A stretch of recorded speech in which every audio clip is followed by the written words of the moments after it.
So there's a lot of evidence that needs to be determined by experts that wasn't presented in trial. And I think that the Court of Appeals has said that there's property division issues that need valuation. Okay. Oh no. This was sent to me by Alyssa, and Brecken put it together for me. That's kind of fun. Alyssa Brecken combo there. I predict pain. I have not seen it. I do not know. I don't know if it's a trial. I don't know if there's an ending. I don't know anything. But it's kind of long. What I received from the Court of Appeals last, I believe yesterday, I received, it was at 5:40 p.m. They denied your request for continuance. Yes, ma'am, and the reason it did is because the motions that I have filed have not been verified. The only motion that has been verified through the clerk's office is the denial of the motion for continuance. Okay, that's not what they said. They said, Oh, good. your petition Oh, good. That's good to know, Tony. didn't comply with the Texas Rules of Appellate Procedure, and they listed out the rule. And then they also, Yeah, this balloon court is weird. I think they do I think they perform marriage ceremonies, and that's why, but I'm not sure. It is just weird that they always have balloons in this room. said that you failed to show that the trial court clearly abused its discretion and that relator lacks an adequate appellate remedy. And then they also say that you failed to demonstrate entitlement to mandamus relief. That's what they said. That's correct. My understanding of that is because I might need a claw for this. I think we were not able to submit verified orders. Okay. Well, I'm proceeding because the Court of Appeals, that's, I guess you can say, like my boss. They tell me what to do. And they told me that I needed to have another trial on property division. They didn't mandate me to make sure that any type of, what did you just say? Any further discovery. They didn't mandate me to do anything like that. They didn't they didn't authorize me to extend any type of deadline. So I'm just doing what I'm told to do. They gave me a mandate to do that. So we're proceeding with trial today. So yeah, I was remanded for new trial. That's what happens. You don't have any exhibits, just so we're clear. That's clear, and I just want to respectfully preserve my previously filed objections to the trial setting, the denial of my continuance. Is this a divorce case? Did somebody who was married decide they don't want to be married anymore? I'm shocked. Love, exciting and new.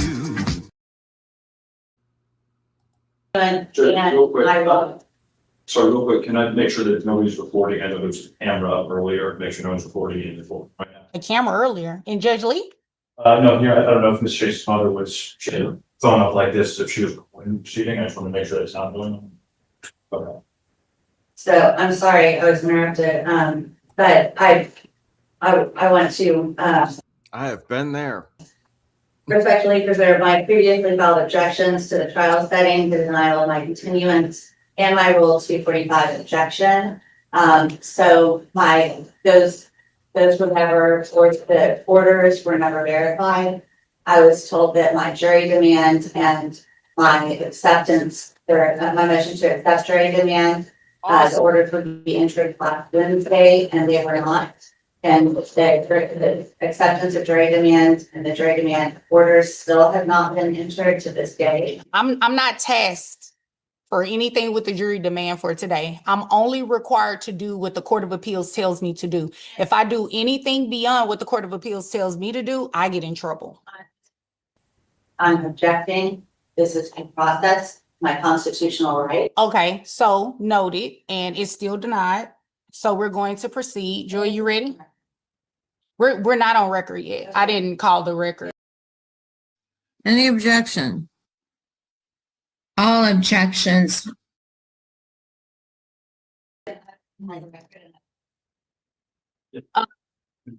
And no, and we're not going to do that. We're not, you don't get to say what you're going to call on the record. The Court of Appeals has already, what you're trying to argue before me now. Excuse me, don't interrupt me. The Court of Appeals has already said no to today.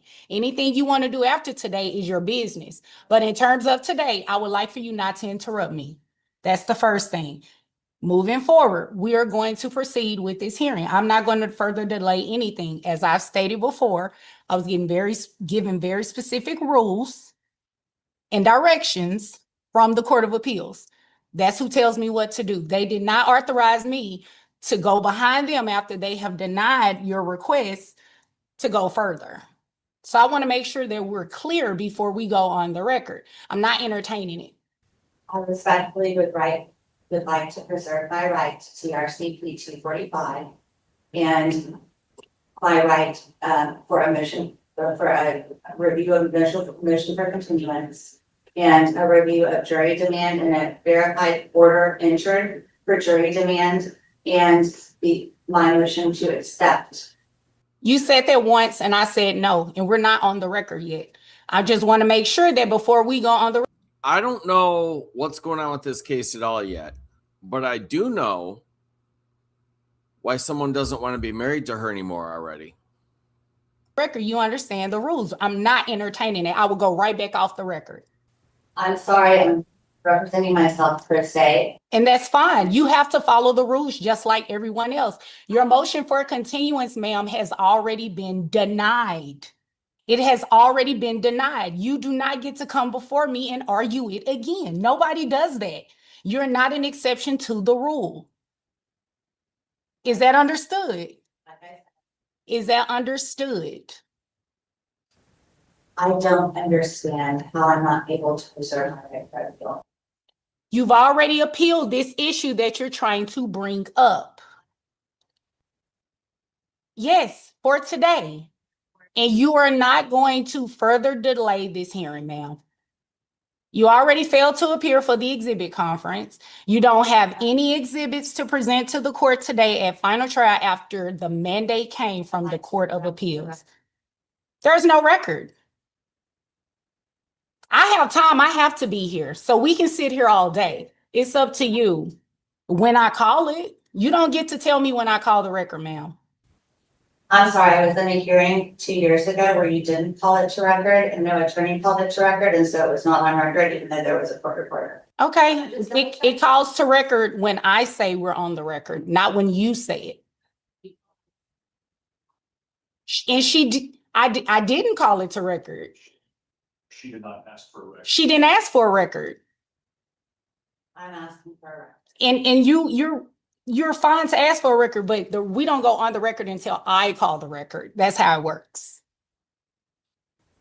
And just from our standpoint, too, we'd agree. I think you've already issued a ruling on both of those motions. I did. I think she's entitled to get a ruling, which you've already given her. She's not entitled to have a hearing and then another hearing and then another hearing and then another hearing. That is correct.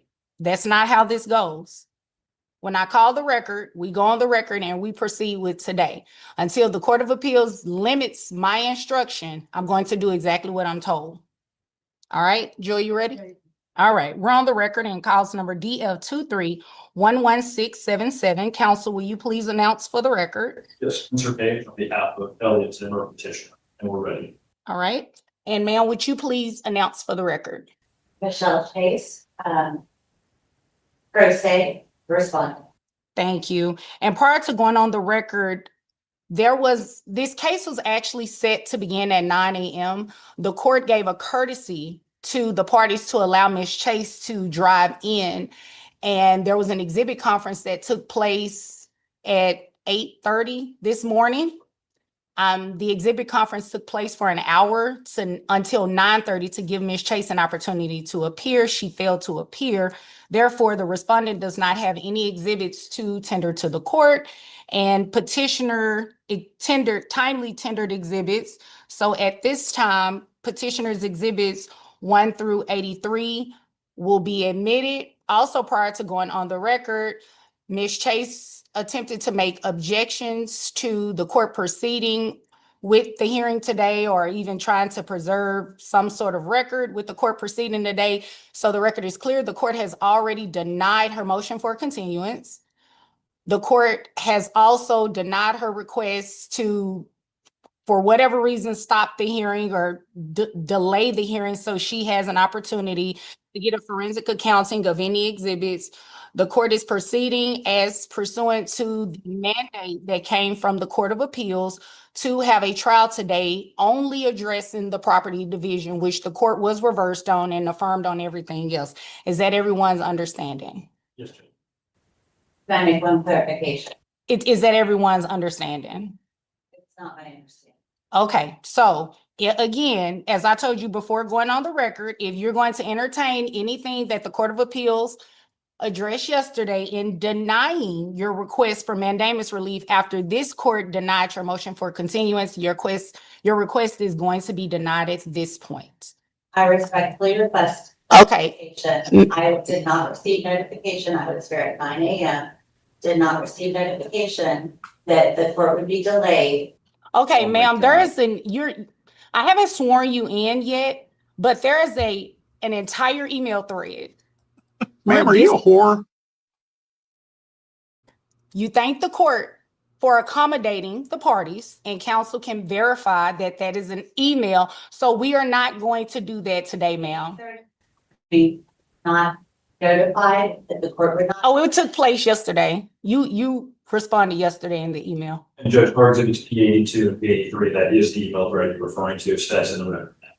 It's a part of the record, ma'am. You responded. So at this time, counsel, you all have an hour per side. Ms. Chase, you also have an hour.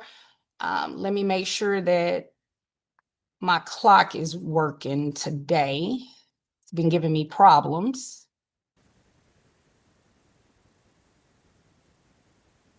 Clarification. With the email date, the court is going to begin at 10 a.m. To give me a chance to get here, driving from Arlington to have a pretrial conference. I don't believe that it did. I believe Judge Lee did say that she didn't have the conference this morning at 8:30 and do the trial, talking to the for the trial starts. And I I'm not, you all don't have to speak to each other. I'm not entertaining any further testimony about that because you can open your email and look at it yourself, ma'am. All right, so my clock is working. Attorney Page, Ms. Chase, you all have an hour per side that would include any opening and closing statements, as well as any examination. Attorney Page, would you like to make an opening statement at this time? You may proceed. Thank you, Judge. So, as you know, obviously you heard this case 2.5 years ago, for all the issues. Now we're back on the property division. I want to be, obviously the Court of Appeals has remanded the entirety of the property division, but the sole issue that Ms. Chase had that the Court of Appeals found issue with was the performance units that Mr. Zimmer had through a prior employment. So, as we sit here today, with the exception of 2 assets, the parties have already divided up their estate. Now, obviously, with the remand, all their estate property, but it's down to the actual issue of, if you've got a 401k that is divided 55-45, we've already got Quadros dividing that. The money has been spent on both sides. No, Ms. Chase is represented. She has no money, so she spent all the money from the divorce. Mr. Zimmer's paid off all of his debt from the divorce. They had a Dallas house they sold off and split the proceeds of, and most of that money has likely been spent by now. So while we are here on a remand for the entire property division, our position is that there's also practical issues that we've already divided up most of the estate. So prior to coming to court last time, or the beginning of court, Ms. Chase's counsel and myself, or I should really say Ms. Chase and Mr. Zimmer reached an agreement for an overall 55-45 division of the estate, which is an agreement you approved, and that I didn't see as part of the Court of Appeals, any part of the agreement. So as we sit here today, my understanding is we still have an agreement for a 55-45 division of the estate. We've submitted a property division, which is attached to our Exhibit 1, and I've got a free-floating version later on as well. What we are asking for you to do today, by and large, is going to be exactly what you did last time. There's only going to be 2 changes really 3 changes we're asking you to do today. First off is what the Court of Appeals wants us to do today, which is take the performance units which the Zimmer has and divide those in kind. So 55% going to Ms. Chase, 45% going to Mr. Zimmer. The other thing is you ordered, at the time of the last trial, the parties had two pieces of real property. They had the Dallas house, which has long been sold. Mr. Zimmer was in charge of selling that property. Then you've got this Cloudcroft, New Mexico residence, which is where Ms. Chase still currently lives to this day. You had ordered that to be sold at the time of the last trial, and unfortunately, receiving today, that still has not been sold. So Mr. Zimmer has not only filed an enforcement action in this court before, which you clarified that this house needed to be listed at fair market value. He then had to file a case in New Mexico to ask a receiver to be appointed to sell this property because Ms. Chase just refuses to put this property for sale. She's living there, and she's not paying anything other than utilities and probably minimal property taxes. And as long as she sits there, Mr. Zimmer's 45% of those proceeds is just held up, and they're both spending more on attorney's fees just trying to sort that out. So we're not asking to divide the proceeds from that property differently, but what we are asking you to do today, Judge, is to order that Mr. Zimmer has complete control over the sale of that property, that Ms. Chase have to provide whatever consent is necessary for him to sell that, and that she vacate the property within the next 30 days. I think if you don't order those provisions on there, this house is never going to be sold, and they're going to spend more than the house is worth in attorney's fees. The last thing that we're asking for that you'll see is we're just asking for attorney's fees. We sent Ms. Chase, frankly, Mr. Zimmer has sent her a number of reasonable settlement offers throughout the multiple cases that we've had with Ms. Chase. We sent her a reasonable settlement offer just about a month ago saying that let's just keep the property division the same, and then we'll give her 55% of these performance units. She didn't counter. She refused to accept it. She declined it. And so now he's had to spend attorney's fees for us to be back here today, including us just trying to fight this in the Court of Appeals yesterday and responding to that motion. So we're asking for attorney's fees there as well. So other than those changes, though, Judge, we're asking you to keep the ruling in place. That'll be in comporting with the 55-45 division. And that way, I think your property division has fixed the issue the Court of Appeals have, and it also doesn't create practical issues for the two of them dividing the remaining proceedings. So thank you, Judge. Thank you. Ms. Chase, this is your opportunity for your opening statement. Thank you, Judge. So what I'm asking for is information regarding the Morgan Tool unit, whether or not he's taken severance or a cash payout, and anything that could dilute the shares that I then ordered 55% of. In addition, the Dallas property was sold in less than 2 months of it being listed. We have both agreed that the value of the property was between 3.2 million and 3.7 million. He sold it in an all-cash transaction for 2.7, 16% less than tax roll value.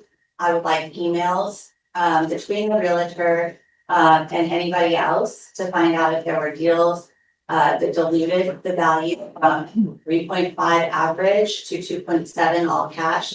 And I would also like wire and transfer information on where that money actually went. Oh my God, this is already so stupid. I want emails, or I want to find communications that where people put in writing that they're trying to artificially diminish the value of the home to screw me. They weren't. But if they were, they didn't do that. That's a lot lower than we had both agreed the value of the Dallas property was. In regards to the Cloudcroft property, I was not on the deed of the Cloudcroft property. You had ordered that I listed for sale August of 2024. I was not on the deed. It was a legal possibility. As soon as I was on the deed, I listed it immediately. It has been listed since. It is still listed by a broker dealer who has been a broker dealer realtor in Cloudcroft for probably 50 years at this point. Cloudcroft is a seasonal resort town. It takes a lot longer for properties to sell. I have kept up the property. I have been paying property taxes. I have done upgrades to the property. I've allowed showings. I keep my property immaculate. So if there is a showing when I'm out of town, anybody is able. I'm actually I actually take it as a compliment that you think somebody would create a channel and put my picture on it. to go into the Other than property me. that has been shown. People love the property. There are certain things that make the property difficult for some people. It has four sets of stairs. It is not my fault that the property has not sold. I have done my due diligence on trying to sell the property. As far as our estate is concerned, he took our entire savings account. He took all of our severance for 5 months and put it into a separate account or wire transferred it out of our account. There was almost $1 million missing out of our estate that I did not have time for a forensic audit because the last trial was expedited as well. That's why I'm asking for continued time to find out where this money had gone. In addition to that, I was only allowed in discovery to receive summary statements of our retirement accounts. I wasn't allowed full statements. It was ordered that summary statements are full statements. Well, unfortunately, that's not the case. Summary statements of retirement accounts only show you what money has been lost and what your account balance is. It doesn't show where the money that's been taken out or transferred went. I need that information. That is part of our community estate. I have a lot of missing funds. I guess I'm objecting. I'm sorry. Except this is now getting into a request for continuance that. Sustain. In an opening statement, ma'am, you're telling me what the evidence is going to show and what your request is for today. Okay, so they presented P82 in trial. And it's a summary of our monthly expenses. That was allowed in. We objected, it was overruled. There were no financial statements supporting this summary. And I know for a fact that line by line, this entire summary that was substituted under oath was a lie. For example, ESD over $6,000 a month, he said we were paying monthly. We paid ESD the year before out of community property. ESD tuition is due February of the year before your child attends. Line by line, I can go through and tell you that this was brought on the court and it was testified to under oath. Okay, does that conclude your opening statement? Other than Every man who is contemplating throwing their life away should be forced to watch this in full, Clockwork Orange style if necessary. I would like to preserve, my previous. We're off the record. I already told you we're not doing that. Does that conclude your opening statement? Thank you. We're back on the record. Is the realtor that you were referring to, is that the Loper person? It is 5-1. Okay, so that's someone new? Yes, so, when I originally listed the property with Debbie Whitford, Spell her name, D-E-B. DEBBIELOTER. Thank you. I had comps. I had, everything prepared. She listed the property. And then, he had my realtor. That wasn't my question. I just need to know, was the realtor still Loper? No, because she was interfered with. I would like to also make one more statement. He has, Is this in your opening statement? Because if it's not an opening statement, you'll have an opportunity to tell me what you want me to know after his case in chief. I mean, if it's an opening, if not, he's going to object to it. well, he has had me through the deed of trust, insure the Babcock residence for $500,000. And I listed it for $545,000. So it's fully insured at the request of petitioner for $500,000, full property. And I have that documentation here. Damn, you may kiss your bride.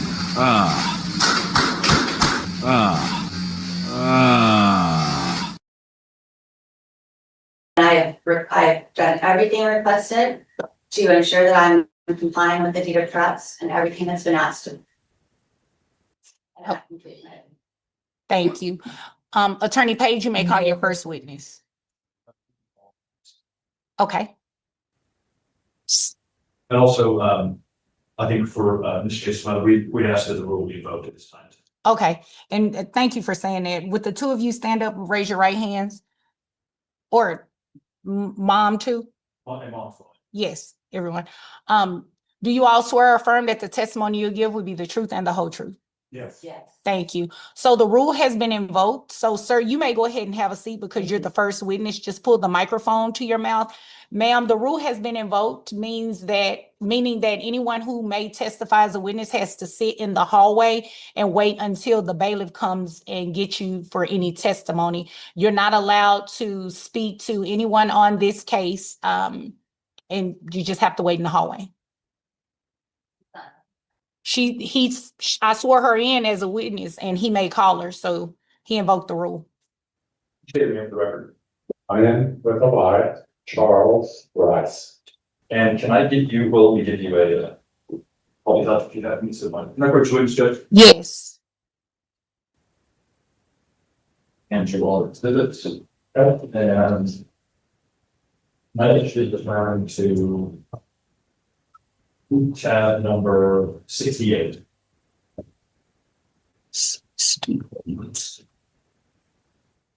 Yeah, it's on there. And is this your CV? Yes, This summarizes all of your education, credentials, experience, all of that.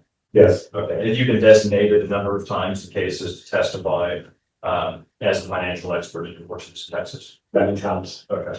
Can I ask you to turn to tab 69? And Yes. is this the engagement agreement that Mr. Zimmer signed engaging your services in this case? Yes, All right. And as part of your employment in this case, what have we asked you to review and testify about today? so I was asked to review and testify about the performance units that Mr. Zimmer had obtained in the course of his former employment with Oregon Tool. Okay. And basically the characterization of those and then commentary on the value of those. Okay. And can you briefly explain how the performance shares work for? Sure. So the performance units are, so Oregon Tool is owned by a private equity firm.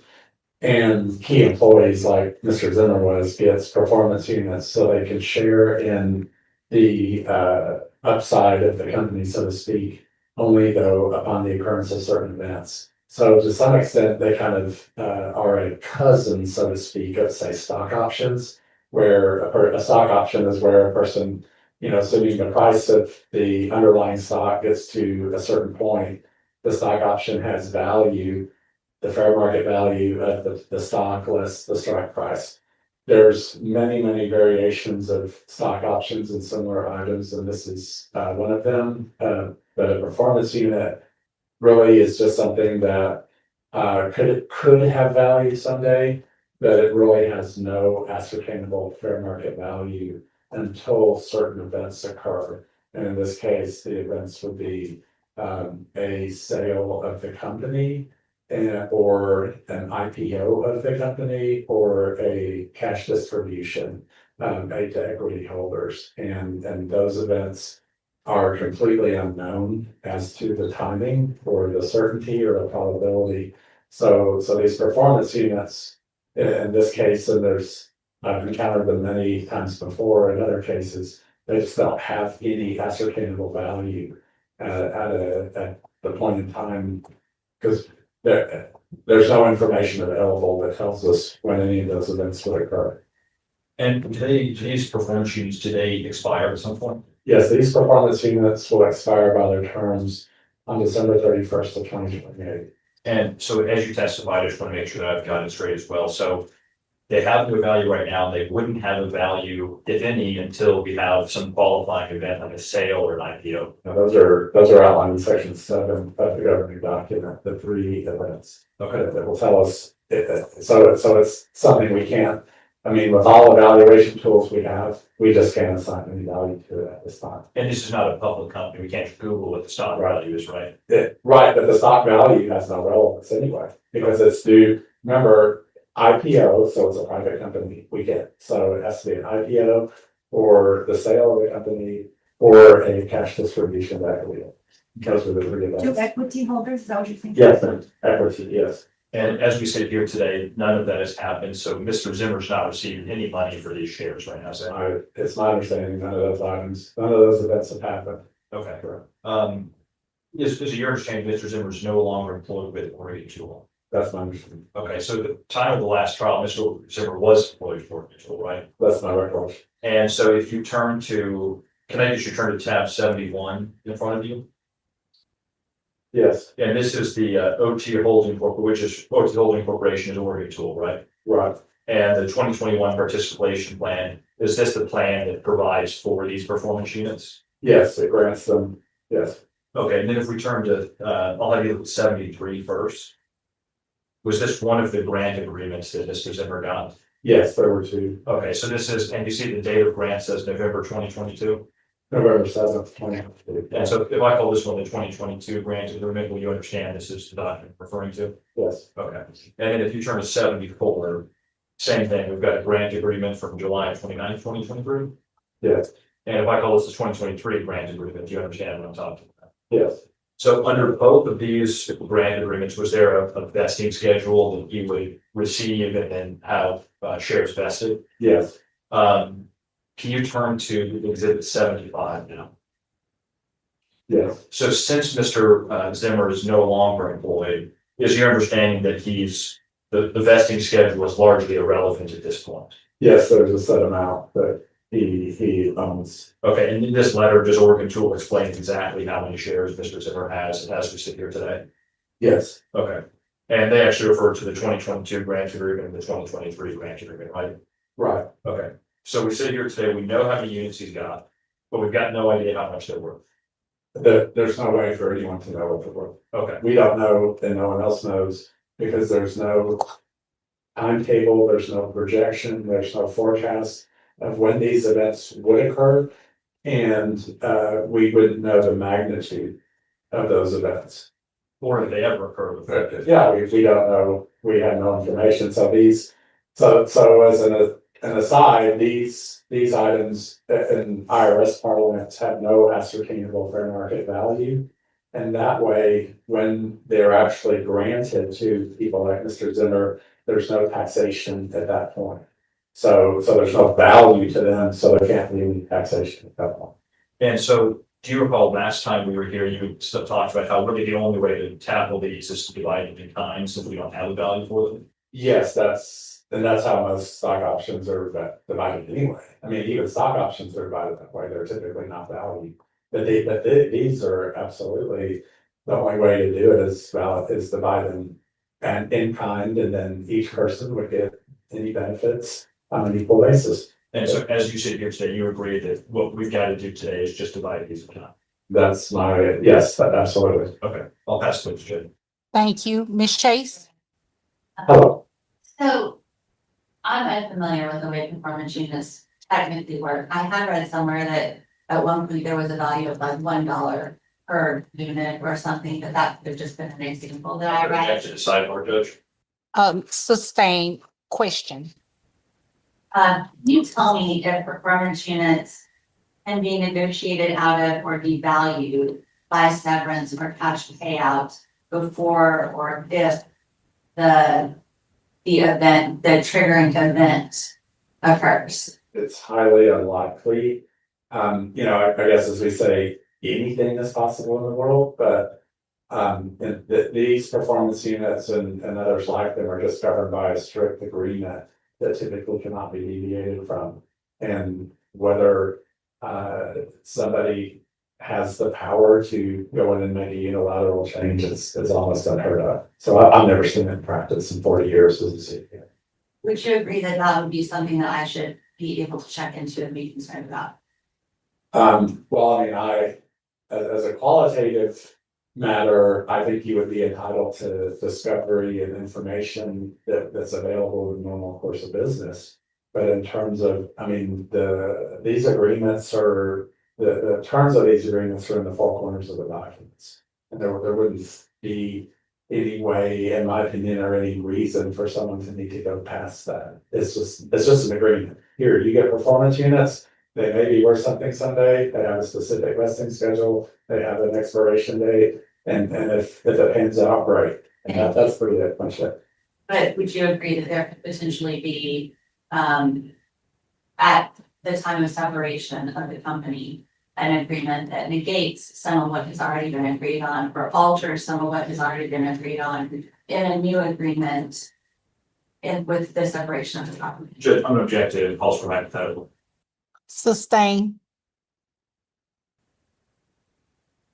Would you agree that there could be a severance agreement that could, I mean, would you agree that there are typically severance agreements? Judge, I'm gonna object to calls for hypothetical. And calls for speculation. Sustain as the speculation. Are severance agreements typical? Judge, I object to calls for speculation and also goes outside the scope of Mr. Rice's testimony. Sustain as to outside the scope. I have a question. Anything further from Mr. Rice? Real quick, Judge. Mr. Rice, have you seen any documents that would indicate that these shares have been devalued or negotiated around or anything like that? No. Okay, pass notes. Okay. Is there anything further from Mr. Rice? Yes. Have you been provided any other documentation besides what has been provided to you by? This is what you get, people. Here she is, whining and complaining that she didn't get enough. She got way more than she deserved, I'm certain. None of this makes sense. She wants millions of dollars. What's her contribution? Some lame starfish action? That's what we're talking about here. It's disgusting. Don't do it. There's anything else? Yeah. Thank you. You're welcome. Okay. Anything further? No questions, Judge. Is Mr. Rice free to be excused? Yes.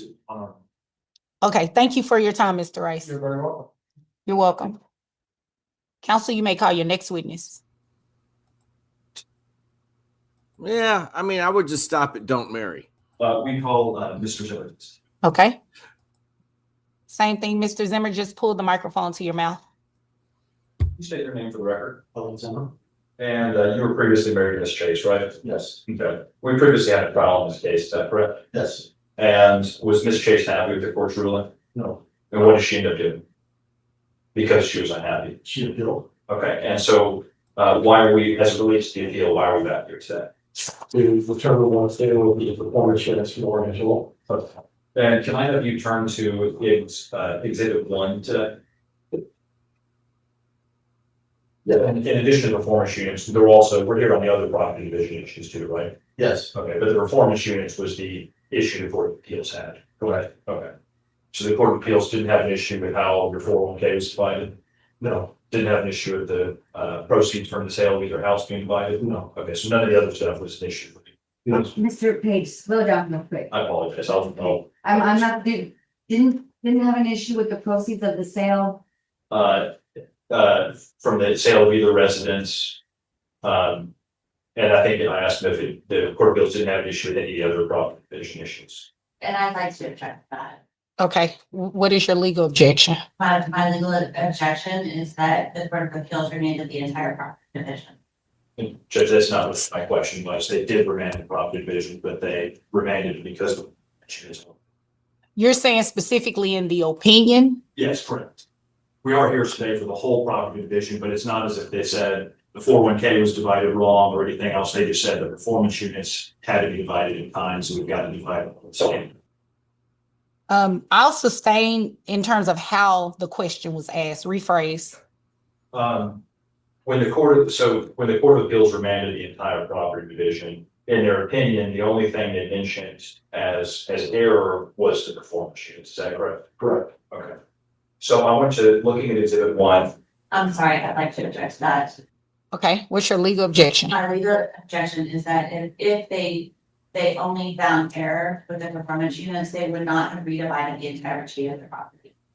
Okay, so what is your legal objection? The objection is that that's wrong. That's more hearsay. That's not what the court. My legal objection is that's wrong.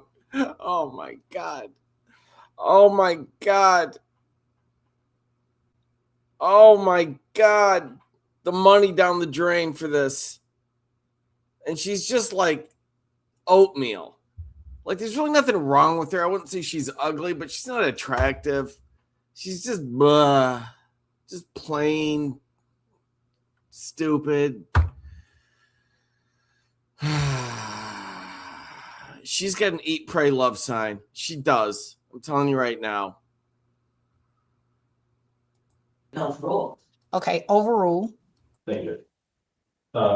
So Billy, going through this exhibit one, so we've got a spreadsheet attached here that this is what you're asking the court to do today, right? Yes. And then you're asking the court to order Ms. Chase to pay your attorney's fees in association with what you've had to pay for this remand, correct? Yes.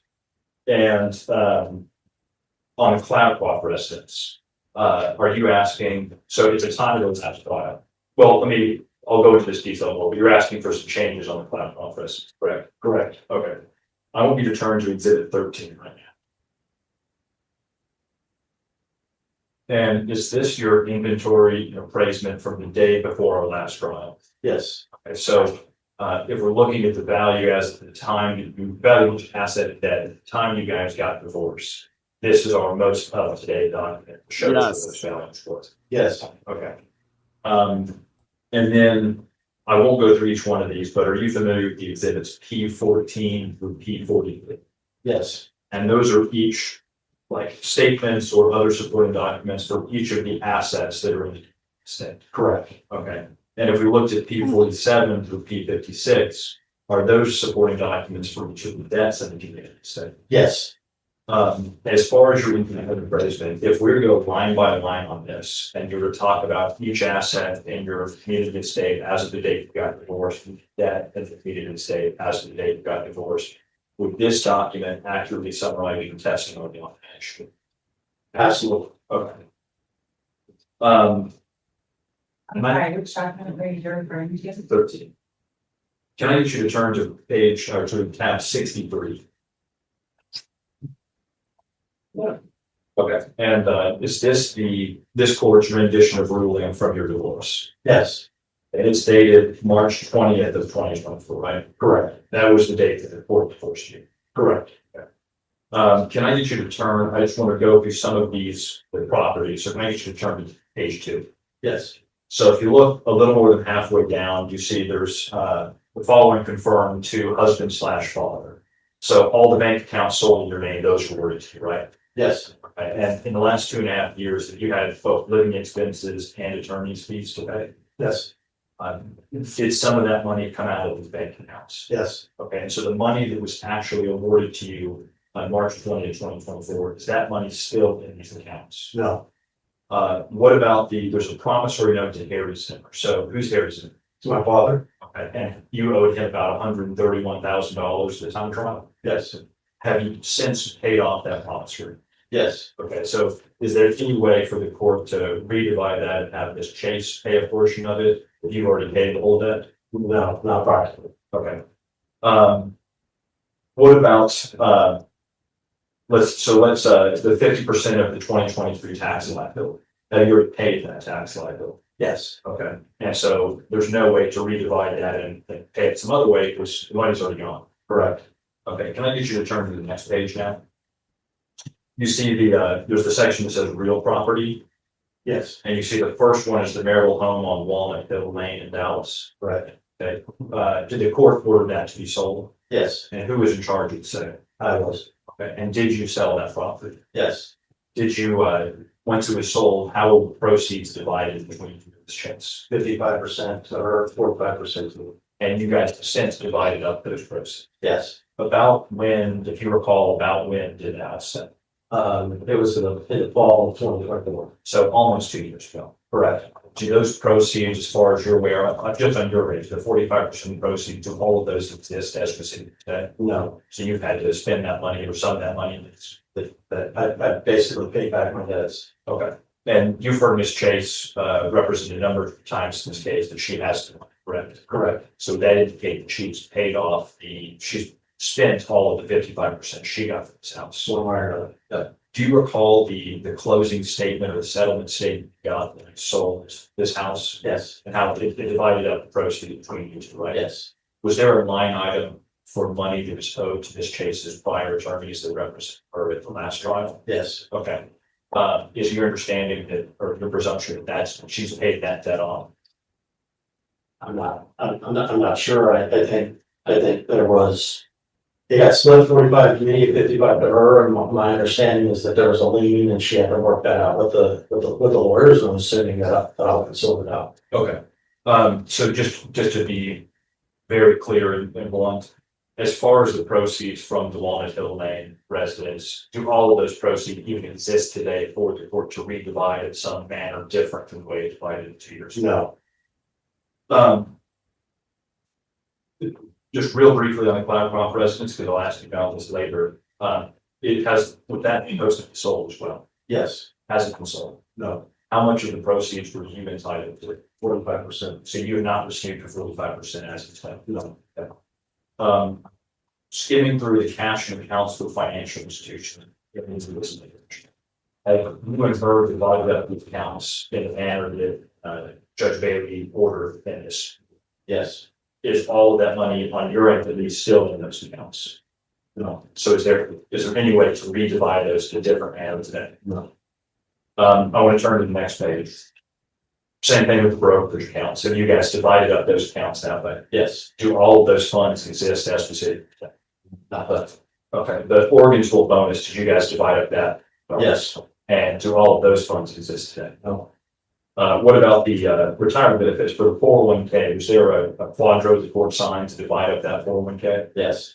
And so you've got your part, she's got her part. All the retirement accounts now, it's split 55 to her, 45 to me with that quadro. And they were split, you weren't taxed for the distribution because it was a transfer instead of divorce. Correct. Okay. Would you have concerns with the practical nature of trying to bring those accounts back without tax consequences? Yes. Be divided in that way? Yes. With the stock options, so we'll talk the performance units in a little bit. You are asking your court to divide those up differently today, right? Correct. Okay, and that's in line with what the Court of Appeals said. Yes. Okay. Club membership and travel were benefits. And you guys are, And travel what? Slow down, Mr. Page. sorry about that. That's a club membership Club and travel what? memberships and travel award benefits. Have you and Ms. Chase divided up these accounts in the manner that they're ordered divided here? Yes. Do all of your airline miles and travel award benefits that are listed here, do they still exist as of today? And just for the record, if you just wait for me to finish the question before you answer the question. So the motor vehicles down at the bottom of the page, there's a 2018 GMC Yukon. Does that car still exist today? No. Have you sold that off? Yes. Is there any way to now award that to Ms. Chase? No. If you can turn to this next page. There's credit cards and charge accounts, and there's 5 different credit cards listed. You see that? Yes. And they're all already paid by you, correct? Yes. Did you pay all of those? Yes. So those debts don't exist. Correct. Okay. So just to, and I'm sure that, we're going overboard on this, but you're asking the court from a practical standpoint, not to redivide other assets because we've got division that's already, that's right. Correct. Yes. What are some concerns? So if the court were to redivide the assets, like let's say it takes an account that's referred to you and splits it up 55-40, takes an account where it's Chase and splits it up a different way today. What would be some concerns you would have from a practical standpoint? Yeah, I got 3 concerns. Practically speaking, going back 2.5 years, trying to revalue everything with different, parties and all those kinds of things, practically speaking, it's impossible. Secondly, it would be expensive. So people that would try to do it, try to bring in accountants, lawyers, third parties to try to put all that back together, and people that can understand all that stuff. So it'd be extremely expensive. And then third, we're 2.5 years in now, and we still haven't divided the estate. And so then trying to redivide after getting all the accountants and lawyers, I can only imagine how many times we'd be back in court, trying to figure out what to do with each and all of these different items. Yeah, so talking about that last point, just the money that you have to spend to get these things right. What's the relationship between Chase and that? We don't talk. Okay, are you able to productively discuss anything? No. We talked about the Blackhawk residence. Obviously, that's not sold 2.5. It's like, what have you done? I'll start just in Texas. What have you had to do in Texas to try to get that sold? Yeah, I've had to come back to this court with a motion to enforce. And did you have to pay all law firm attorney's fees to have that happen? Yes. And the court ordered some attorney's fees against Ms. Chase then, Correct. did she ever and those? No. In fact, This is just making me insane. This guy was way too good for her.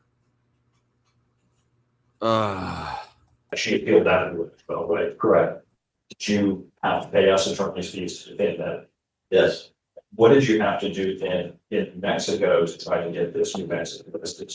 The divorce decree said that we were allowed to appoint a receiver. So then in New Mexico, I had to go hire another attorney to then go down the process of appointing a receiver, and ran into the same issue. So at this point, I spent tens of thousands of dollars trying to just get a receiver appointed, to which that hasn't really worked itself out, for good reasons.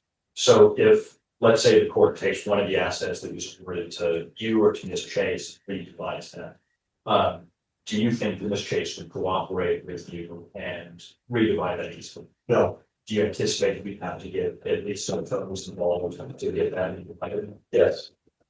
And that's an extension you don't want to extend. Correct. You've been, this is not the only lawsuit you've had with the Chase, right? Correct. You testified about the New Mexico lawsuit. You testified just now about the enforcement lawsuit in this court. She filed 2 appeals out of this case. Yes. That she filed and the citizen in this case. Yes. And for each one of those, she had to have us represent. Yes. And then there's also a modification case which is pending right now. Correct. And she had just asked for a jury trial and it was early this year. Yes. Has she seen your daughter, who's still a minor child? Has she seen her in the last year? No. But she still wants a jury trial on that issue? Yes. So are you ready to be done with all the litigation in this case? I'd just like to move on. I want to go here to you turn to 64. And this is the, well, then let me turn to 66, actually. Are these the findings of fact and conclusions of law that this court signed after our last trial? Yes. Can I get you to turn, so there's an exhibit A attached to the back. Can I get you to turn to page 2 of that? Yes. And do you see how the court has every single asset from the estate listed with a value? Yes. And so those are the values, as you're saying, that's the value for each of these assets that the court found out of evidence. Yes. Okay. And then if we go to the next page, or we starting on the next page, we see the same thing with the debts, where Judge Bailey looked at the evidence and found value for each of the debts. Correct. I want you to turn now to exhibit 67. So this is your proposed property division, Yes. and this is identical to what's attached to your exhibit 1. Yes. Okay, I want to go through this real quick. With some, it's identical with some exceptions. Yeah, well, it's identical to the one on exhibit 1, though, right? Yes. Okay. Same spreadsheet. So, and then with the exceptions, most of these values are the same values that Judge Bailey found for the original trial, right? Yes. most of them would also then be supported by your exhibit. You've already admitted into evidence that support the values for assets. Yes, Okay, I want to talk about the exceptions, like I mentioned. So you see line 1 under real property where it lists the Walnut Hill residence. yes, Is the value listed is 895,000 and it's a change. Is that different than what the court found from this last trial? yes. Why is this different? It is the net proceeds after the sale and after we paid off the mortgage. So what you'll see in the spreadsheet is there's no longer a mortgage in the debt section. But after the sale, because the mortgage was paid, so it's the actual net proceeds from the sale of one. Okay, because at the time of trial last time, this house is not sold, right? Correct. And now that we're 2.5 years later, we know what the value is because you have sold. Correct. So this reflects the actual amount going. Yes.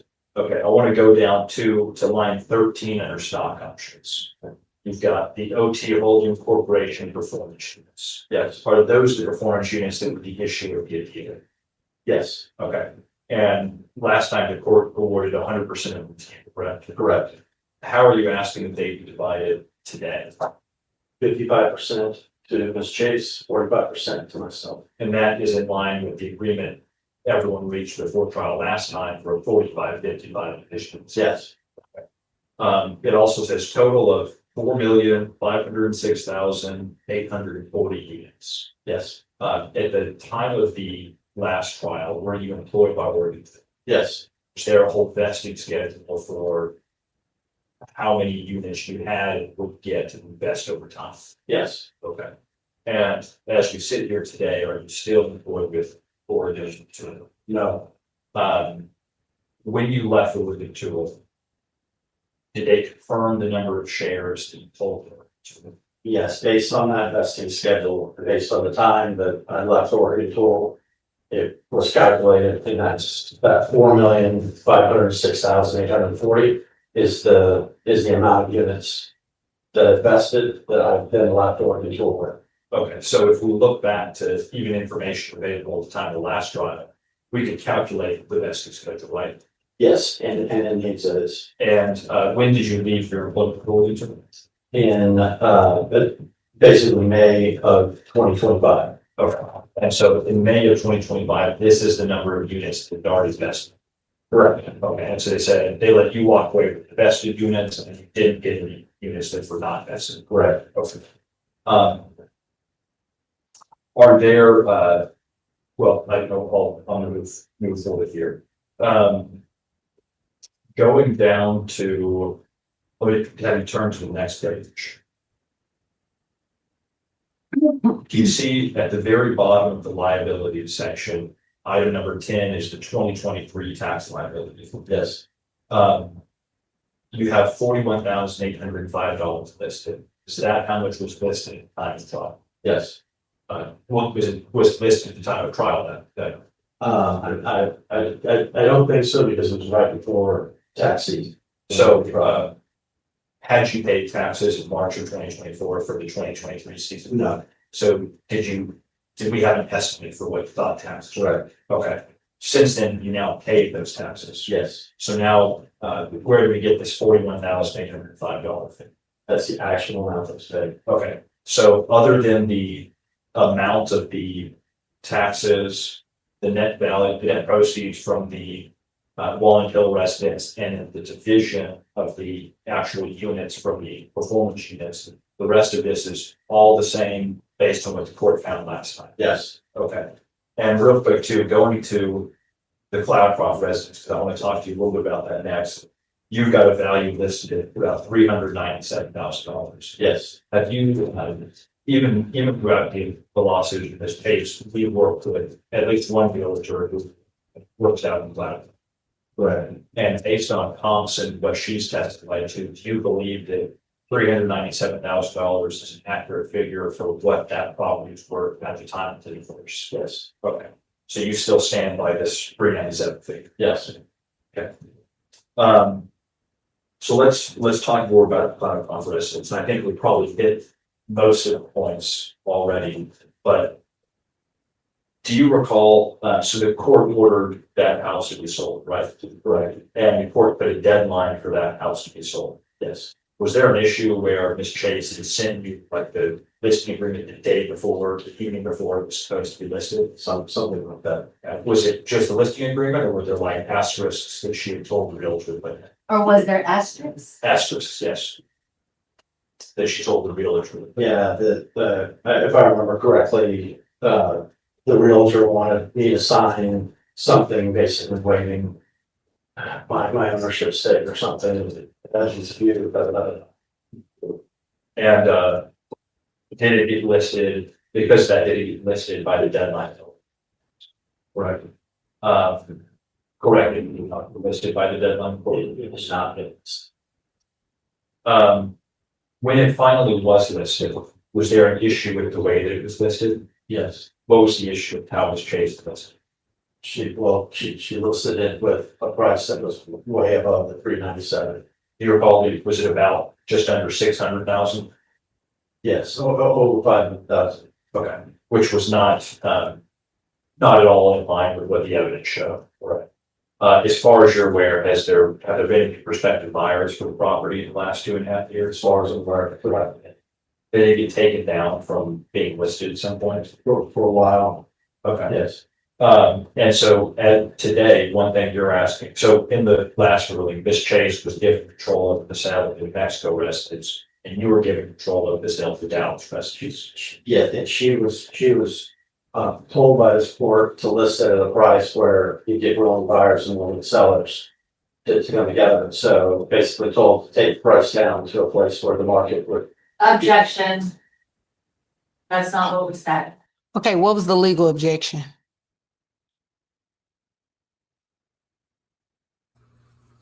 Objection, that's not, it's false information. Judge, I think she can cross-examine, that's the case. Yes, overrule.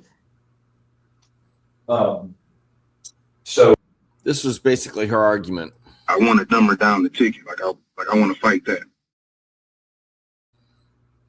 with you being in charge of the Dallas house, that's the only house that has sold. Right? Yes.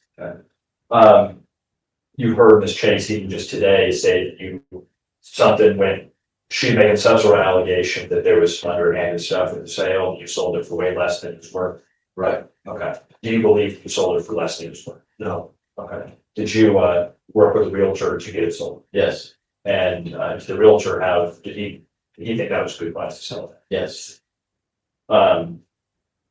So you're asking the court to give you now that we're coming back and doing this the second time, one of the changes is you want to have control over the sale of the New Mexico residence, right? Yes. Do you think that's the only way we're going to get this thing sold? Yes. As part of that, are you asking that Ms. Chase be ordered to vacate that residence? Yes. So is she living there right now? Yes. There's no mortgage on it, is there? No. So other than utilities and property taxes, she doesn't have the expenses for the property? Correct. Okay. Do you think that she's motivated to sell the property? No. Do you think she has motivation not to sell the property? Yes. And that's clearly evident by the fact that we're 2.5 years later, we haven't even got offers on the property. Correct. Okay. But you're still asking the court that once you sell it, split it up 55-45 like the old estate. Correct. Okay. Before I go to the performance units, I want to turn your attention just real quick back to exhibit 67 in front of you. Thank you, Can 97. you turn to the second page? Yes.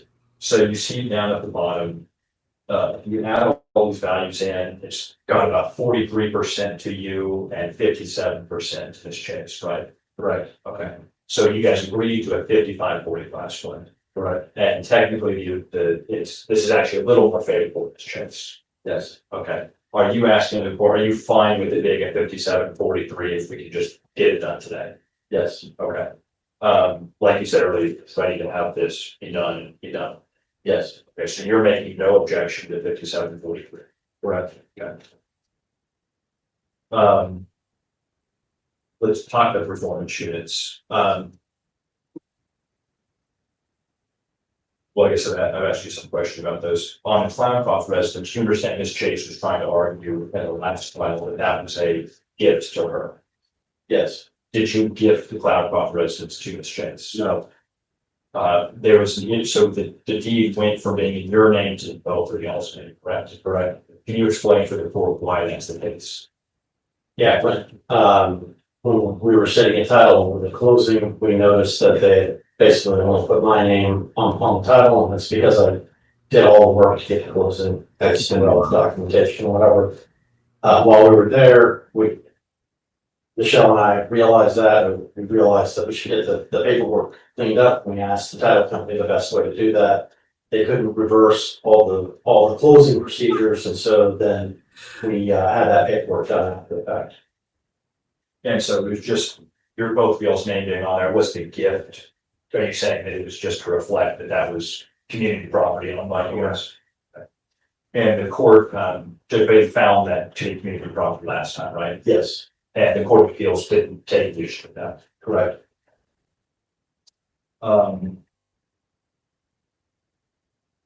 So I wanted to talk real quick about settlement offer as well. Can you turn to exhibit P80? Do you recognize this document? Yes, Is this the settlement offer that we sent to this Chase? yes. Just big picture, can you tell Luke Bailey, what did you offer Miss Chase on June 30th of this year? Yeah, I mean, verbally, we offered this right away.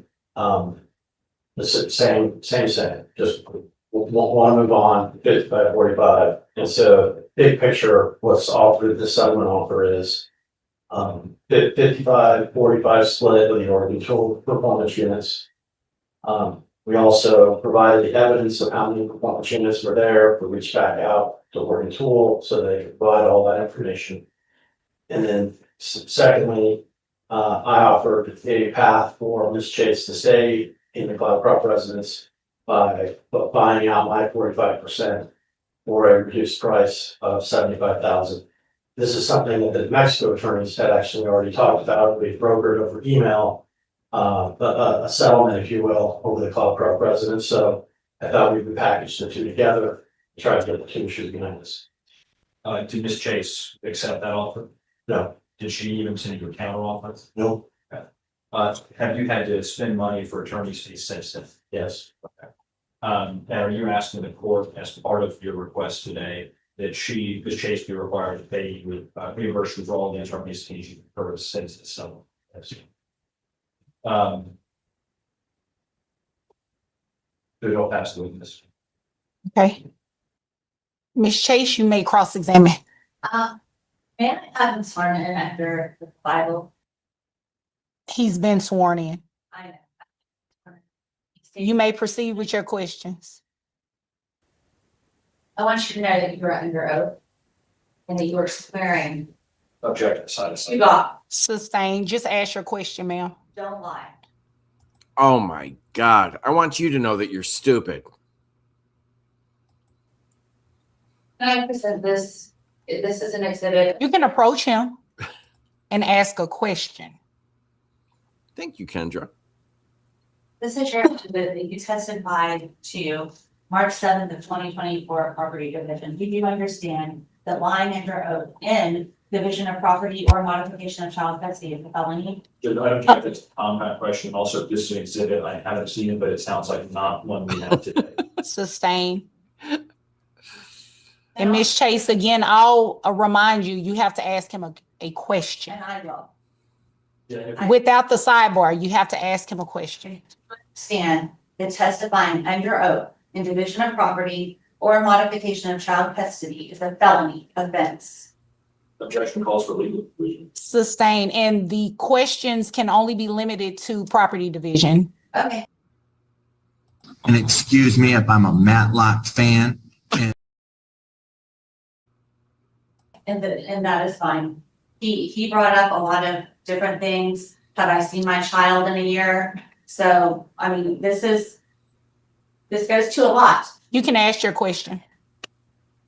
Do you see anything in this document? This goes to a lot. No, it doesn't. It's wrong. It's stupid. It's pointless. And it exposes you for the insufferable moron that you are. It isn't true. I'm going to object to her asking to be testified of and not an evidence. Sustain. School tuition. This is a monthly fee monthly schedule, school tuition. Did we pay $6,250 a month for school tuition at the Episcopal School of Dallas? Judge, I'm going to object to her asking. No, or did we pay for it the year before? Sustain. Judge, I- Sustain. Did we pay monthly? Ma'am, you have to ask your next question. I've already sustained that objection. Document, I'm asking him an actual question. About the tuition, right? Did we pay tuition? Right, and I'm telling you, you have to ask him another question. You cannot ask him that. I've already sustained the objection. Oh, it's so appropriate, but the judge is done with her as well. She is just done. ESD in 2022 and 20.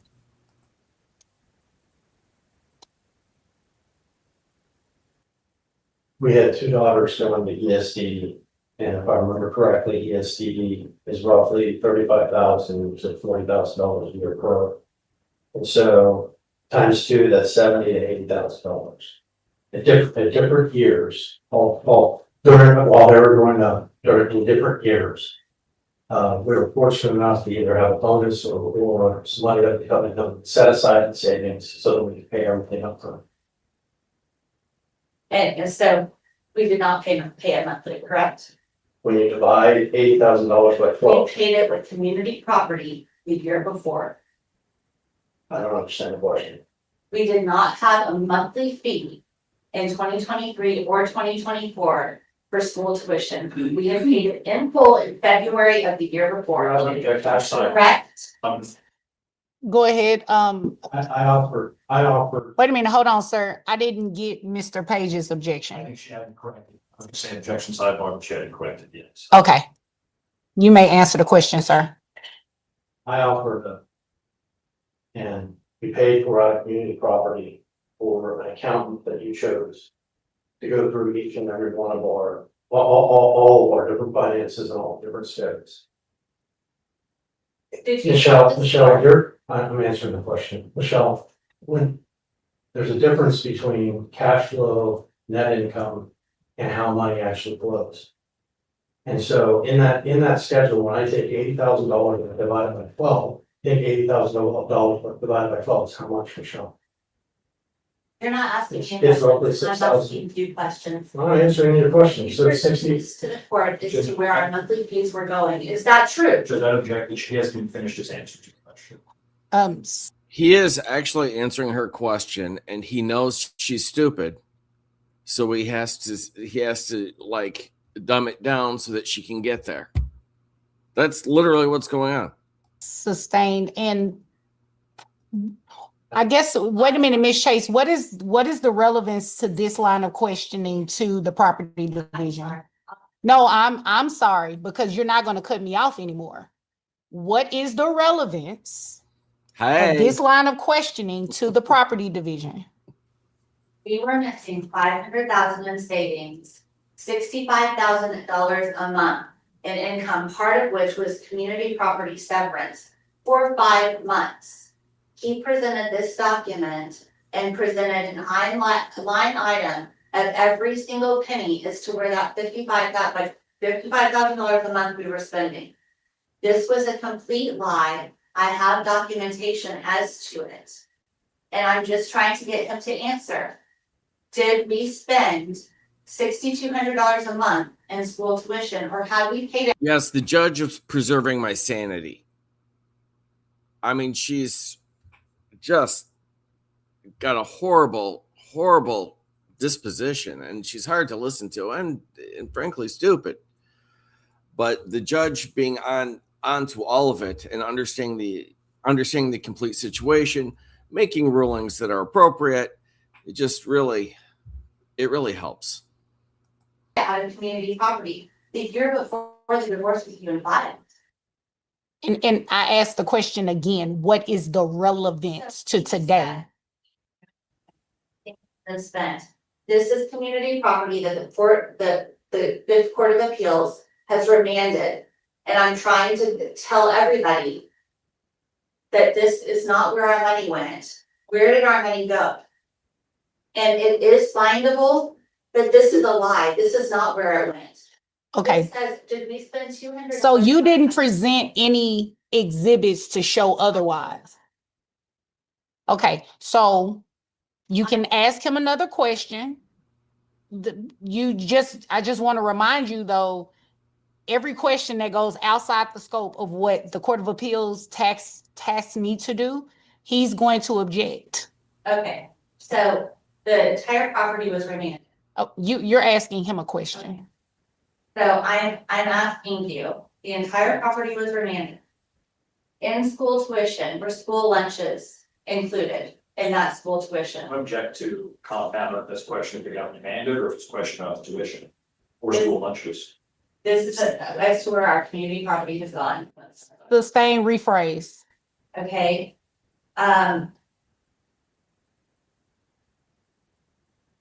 Did we pay $200 a month in school lunches? I would, I guess, object to the point of relevance. I also don't have any, if there's a. Sustain to relevance. Yeah, if there's different ways claim from what she brought last time, we had no notice of additional claims. I'm sorry, I am representing myself per se, so you'll have to forgive me if I'm not phrasing questions properly. I'm not trained in. No, we don't have to forgive you for anything. You chose to represent yourself, and you're doing a horrible job. But that was your choice. Litigation. This is the first time I've ever been in front of a court. So I'm trying to get at where our community property has gone. He has stated it's impossible now to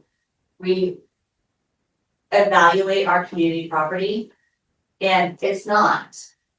Well, again, this is your opportunity to ask him any questions that he has. And if you believe that he's not being truthful, then you were able to present any documentation to show otherwise. I don't have that before me. So the appropriate, what you're trying to do, I think it would be better if you wait until it's your case in chief and tell me what you want to know, because the line of questioning you're trying to get out of him, you're not going to be able to overcome the objections that his attorney is making. Okay, so can you clarify? I'm sorry. So when it's my case in chief. You can tell me what you want me to know. Okay, so when he's questioning me, is that what you're saying? No, you'll go first and tell me what you want to know, and then he will cross-examine you on what you said. Okay. Yeah. Thank you. You're welcome. Okay, so, This is where they always get help, and you can't blame the judge. They have no idea what they're doing. These pro ses most of the time. She is particularly bad, but they're all bad.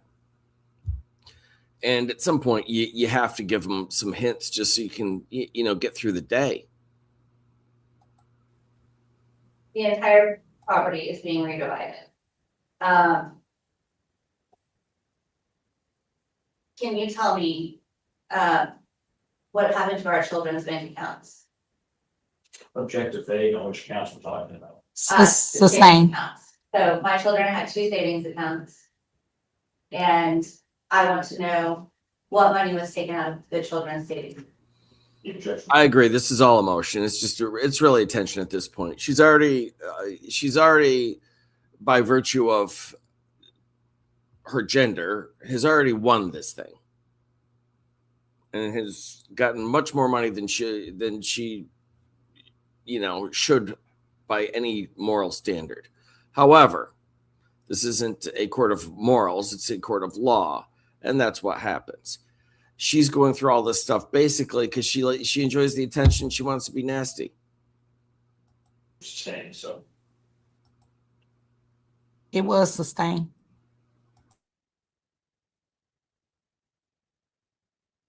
So you may ask your next question, ma'am. Okay. Did you take me off of all credit cards against standing orders? Object to relevance. This is not an enforcement action. Sustain. Not liability for the credit. Sustain. You may ask your next question. All right. Please see exhibit 15.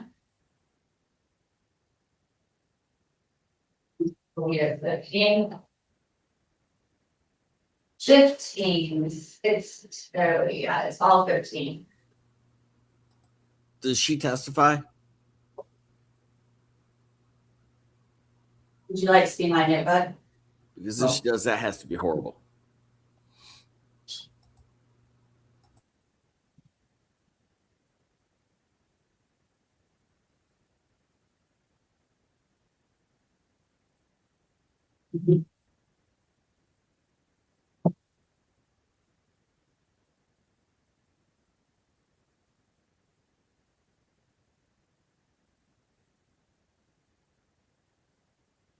Can you please read the address?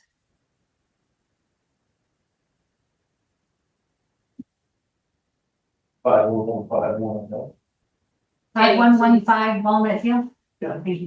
Can you please read the estimate value of the property? 3,524,500. Can you please read the date that this was printed on?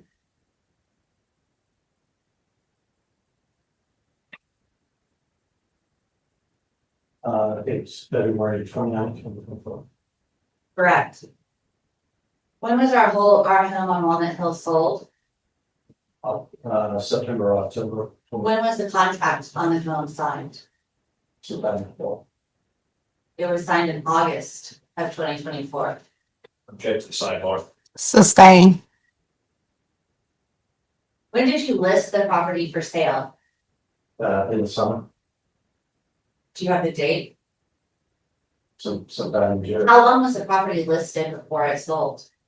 I listed the property after I left in town, How many months before it went under contract? a couple of months. So do you think that it's fair that I mean, it's a complex thing. There are a lot of inputs. This is not the only one, but probably the prime reason of just the destruction of, families in the United States, hell, in the West, really worldwide, is it's just too dangerous. This is where it ends more often than not. It makes no sense. the property estimate was over 3.5 million, but yet you sold it for all cash for 2.7, and I have no information as to whether or not negotiations were made. Were negotiations made with the seller? Was there more benefit to you besides that 2.7 million? What questions do you ask? I'm asking you if there was more benefit to you in the sale of that property in addition to the 2.7 million cash. That's ridiculous, so, Oh, really? yes, You are under oath. yeah, Okay. You believe that the property estimate being 3.524 and selling it 2 months after it's listed for 2.7 is fair market value? yes. I would like to see proof of that. Object to the sidewalk. Sustain. Did you, in addition to your annual Oregon Tool bonus, receive a Christmas bonus? Objection, yes, to which Christmas we're talking about. 2024. Then I'd object. 2023 Christmas bonus from Oregon Tool. No, Yes, you did. Objection sidewalk. Sustain. You only can ask him Did you- questions, ma'am. Bonus 5545. I mean, how stupid can you be? Like, she's just testifying. I get it. She's pro se, but she's just nasty and just testifying. Like, I don't think she's that stupid. I think she knows that you can't do that. But the entitlement is just off the charts. I don't know what a Christmas bonus is. He's already testified there was no Christmas bonus. Sustain. This isn't the 1950s where we're handing out Christmas bonuses. You got a Christmas bonus from Lennox every year, and yes, you did. I got the receipt of the Christmas bonus. Object to sidebar. I Sustain. have information being turned over. And just every conversation was like this for years. I mean, this crap happened, first thing in the morning and win all day. How many times have you sued me? Object to relevance. No, it's where our money has gone. Sustain. You may ask your next question. I'm trying to figure out where our finances have gone. And I'm trying to figure out why you're not asking the next question, ma'am. Go ahead. How much have you spent in legal fees suing? Objection relevance. Sustain. How much more did you spend in trial than I did out of our community property?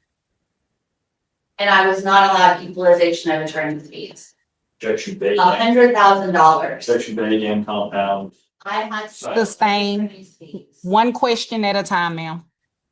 I can't even seem to get a question through. I'm trying to figure out where our community property has gone. Yeah. This is the remand of the entirety of the property. And that does not mean that you're not free from getting objected to.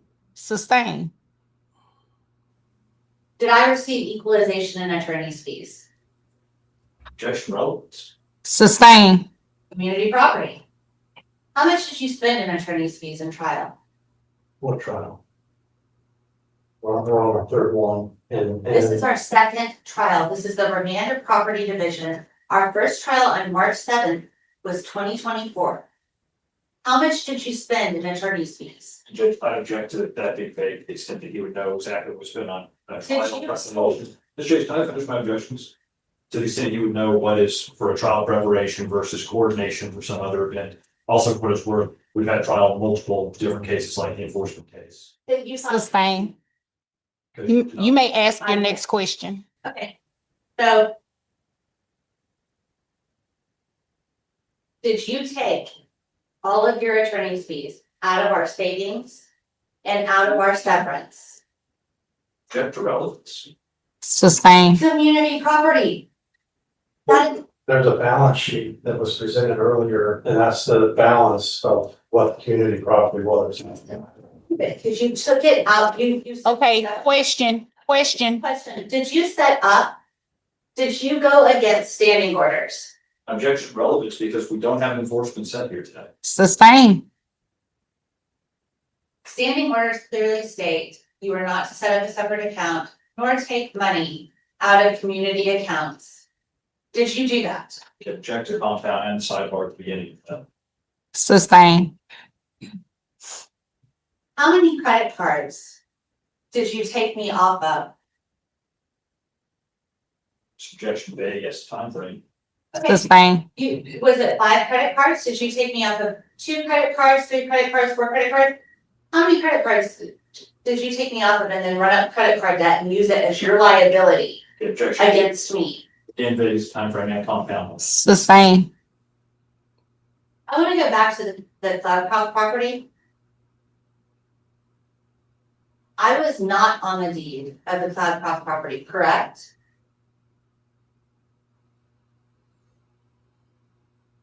I think that everything around the Cloudcroft property was turned in at the time of that court. It's all in all the exhibits and it's everywhere, so. When I don't know was the what- deed of the cloud property signed over to me? But I guess object to vague because I think there's at least 2 deeds to that property in evidence right now. I don't know if she's referring to the sale later on where she got a deed from the divorce. Sustain. Rephrase. Was I legally able to put the cloud property on the market by August 1st? Object calls for you. Did I? Hold on 1 second. Let me read back your question. Was I legally able to put Cloudcroft property on the market by August 1st? Sustain. Rephrase.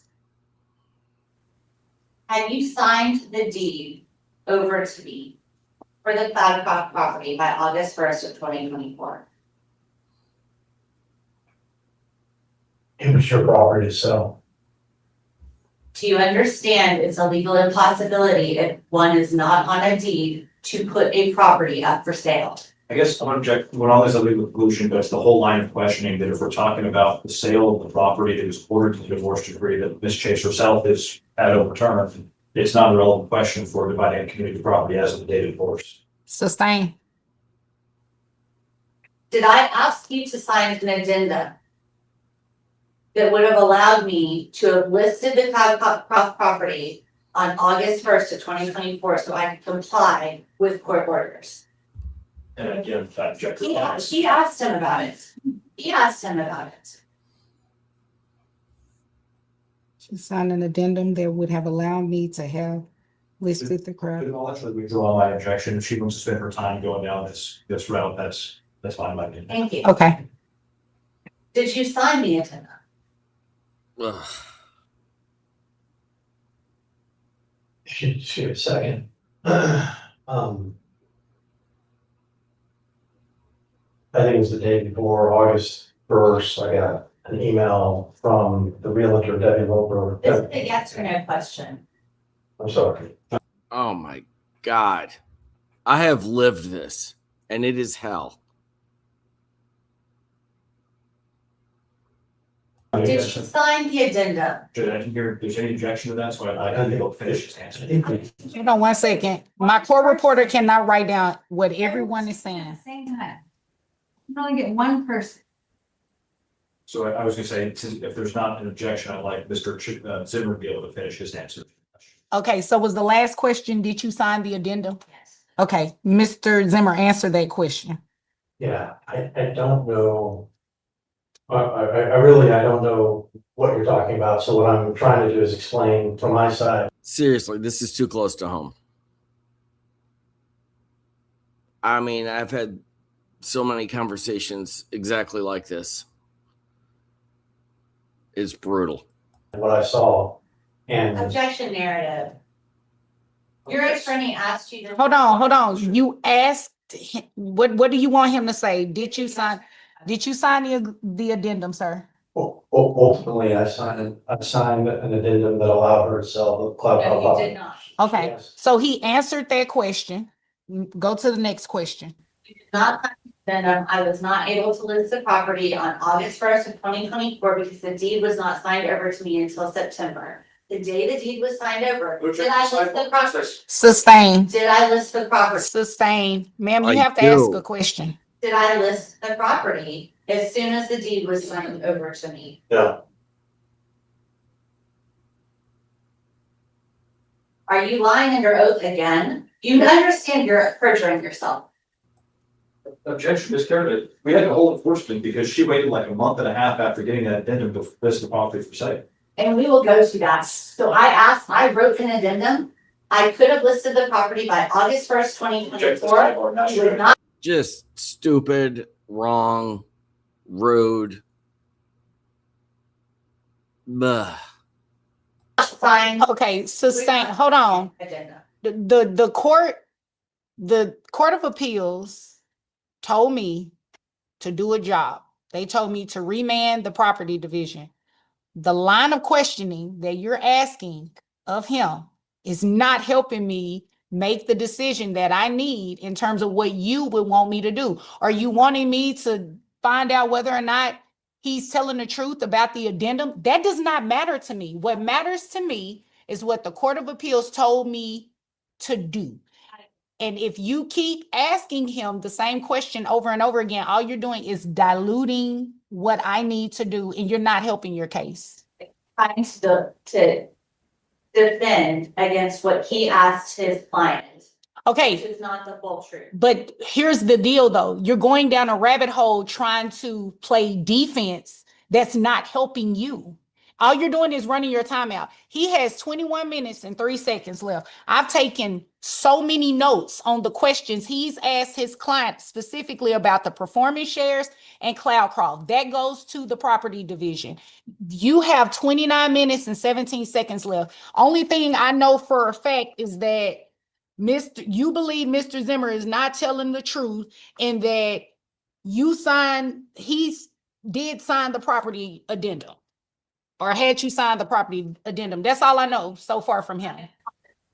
Yeah, my first time in court, when he questions his client and misleads the factual information, I am trying to legally figure out how I can rebut the misrepresentation of exactly what has happened. Usually when you're trying to rebut based on the questions that you're asking him, you will provide some sort of document or some sort of demonstrative aid to assist the court. You didn't provide that.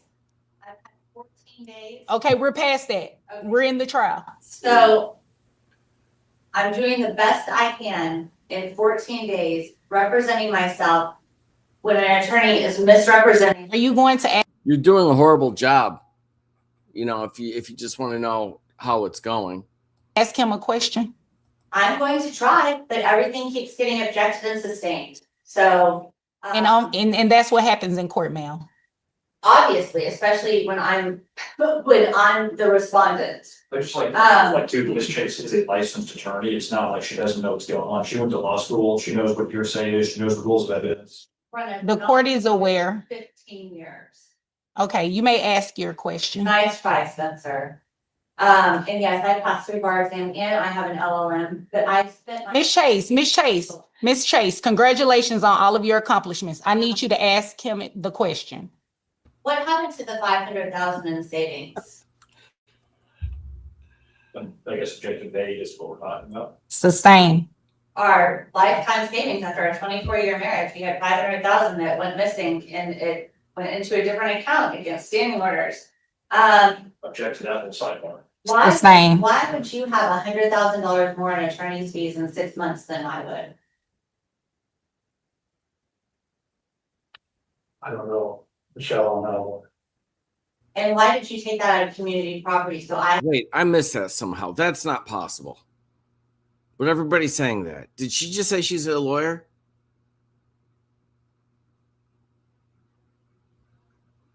I mean, she knows nothing. Nothing.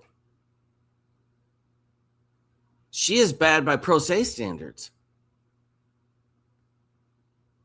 I had to take out loans to pay my attorney's fees. Really, I don't. Yeah, to the extent that it's anything we've talked about, I'd object to attorney-client privilege. You mentioned earlier, Hold on one second. Why would you have $100,000 more in attorney's fees in 6 months than I would sustain? You wrote in your line item. I mean, this argument sucks. She knows it. She's been told several times. It's not a big gotcha because somebody chose to get an attorney to represent them in court. That's what you should do.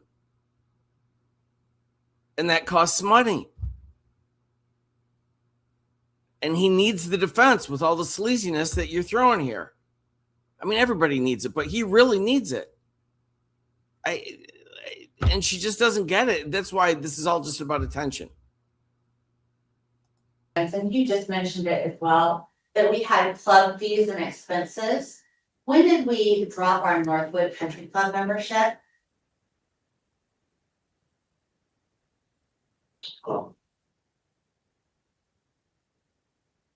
Was it on or around August of 2023? I'm just trying to think back. Yeah, Hold on one second. What's the objection? I don't have it. Yeah, I'd like to object that he's not finished his answer to the question. I'd like him to be able to answer the question before Ms. Chase has to say. I'm sorry. Okay, you asked him when I mean, I hired an attorney when I was doing it. I didn't want to talk to her. did you drop our Northwood Country Club membership? Mr. Zimmer answered that question.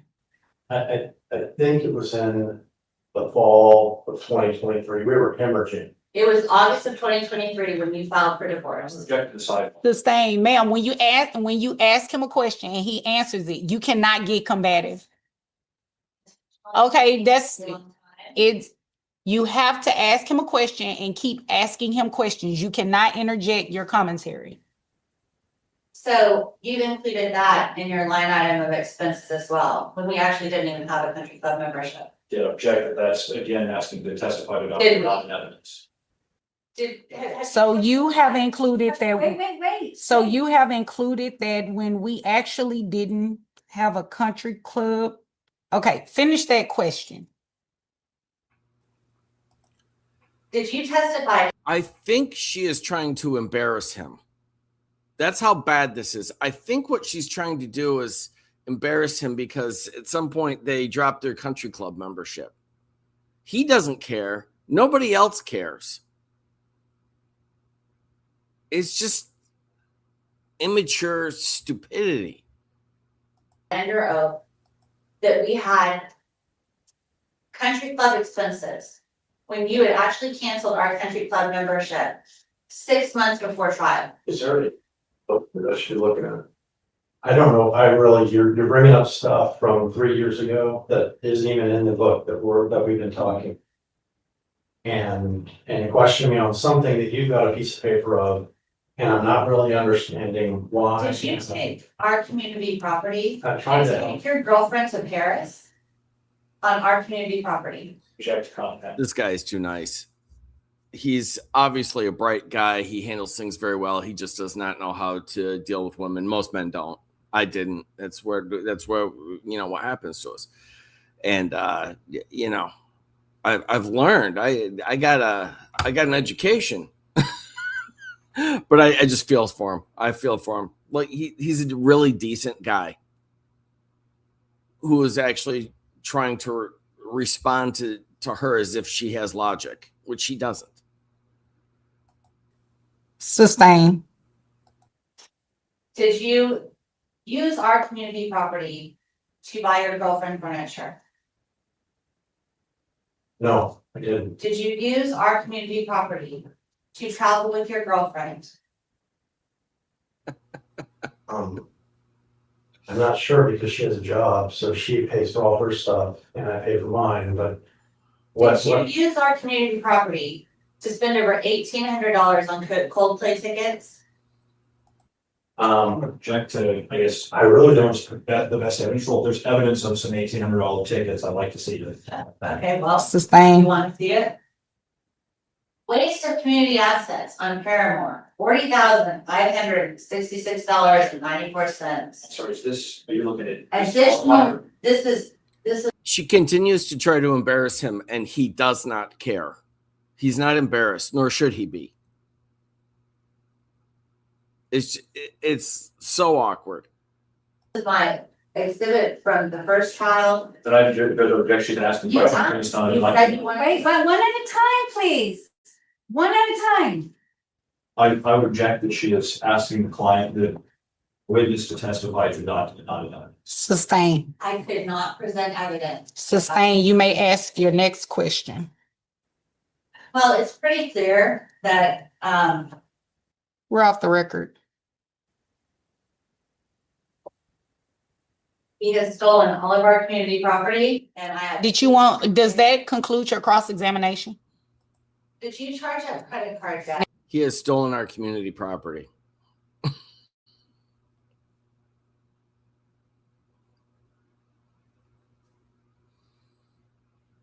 It's all there. The accounting's there. This guy is a straight arrow. He tried to steal some of his own property. No, he didn't. He didn't. He did the normal things you do when you're dissolving a marriage. Now we're back on the record. Did you charge a credit card debt on credit cards that I had no access to and claim it as community liability? Object compound. Okay, I'll ask them separately. Did you take me off of credit cards? Today is the time frame. Sustain which time frame? Did you take me off of credit cards starting in December of 2023? Sure, so you know the stuff around, sure. Do you know that that was against standing orders? Object calls for legal conclusion and relevance to their. Standing orders. Sustained. Sustain as to relevance. It's community I property. remember responding to every discovery request that was sent to me. I remember going through 2 rounds of mediation. I remember That's not taking every deposition. And that's probably why my legal fees were That's sized. not what I asked. One at a time. Let him finish. The last thing he said was that's probably why my legal fees were as high as they were. So I think for. Hold on 1 second, sir. Now she needs to ask the next question. Did you take me off of credit cards?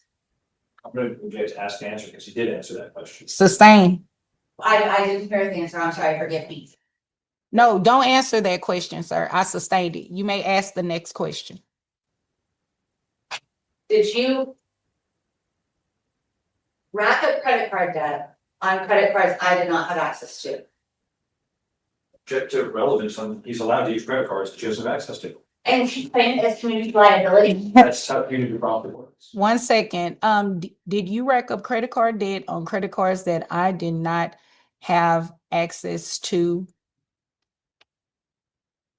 I was on. Hold on 1 second. Sir, answer that question. Did you rack up credit card debt on credit cards that she did not have access to? It's yes or no. I don't know how you define rack up, and B, I really don't, I can't recall from 3 years ago how we were cash flowing our life. I know that we were hemorrhaging because we had a very expensive property that we couldn't afford. We were hemorrhaging because our kids were at private school. We were hemorrhaging because we were at country clubs. We were hemorrhaging because lawyers were swarming around. We were hemorrhaging because we had to go through 2 rounds of mediation. We had depositions. I got to do another deposition. We had multiple discovery requests where I had to go back 5 years to provide every single account. Objection, Mayor. So Sustained. I don't know how we. Well, and we can stop at that point. I don't know what your definition of racking up, but he definitely said a lot.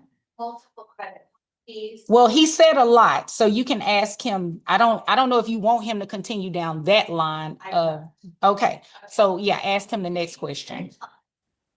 Did you just say that we were hemorrhaging for private school fees that we had paid the year before, Elliot? We were spending more money. We were spending more One money. at a time. We're spending more money than we were making, and so in my opinion, we were hemorrhaging. You and I actually had a schedule where we said that our money balance would continue to go down because we deliberately said we would spend more money than we would make, because you didn't want to go to Portland, and you wanted to stay in this house because you loved this garden. And so as that balance went down, I'm sorry, I defined hemorrhage as we're spending more money than we're making. Did we pay ESC off in 2022, February of 2022? I'm object to ask and answer because this was. 10 That's minutes ago. great, so you just brought it up again. One at a time. One at a time. Don't perjure yourself. Sustain, ask and answer. Ma'am, you only are allowed to ask him questions. Okay. Did we drop the country club membership, but you just mentioned it again, as if we had a country club expense? We did not. Where did our money go, Mr. Zimmer? I think I laid out the situation that was at hand. We had a house, well, I forget the monthly expenses, but it's probably in all these different schedules. But we had a multi-million-dollar house. We had all the different things that were happening. I paid for an accounting.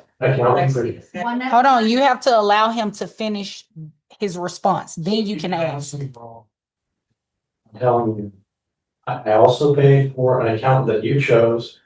That is possible. I can imagine her going in and just being awful with prospective attorneys and them saying, no, I want no part of this.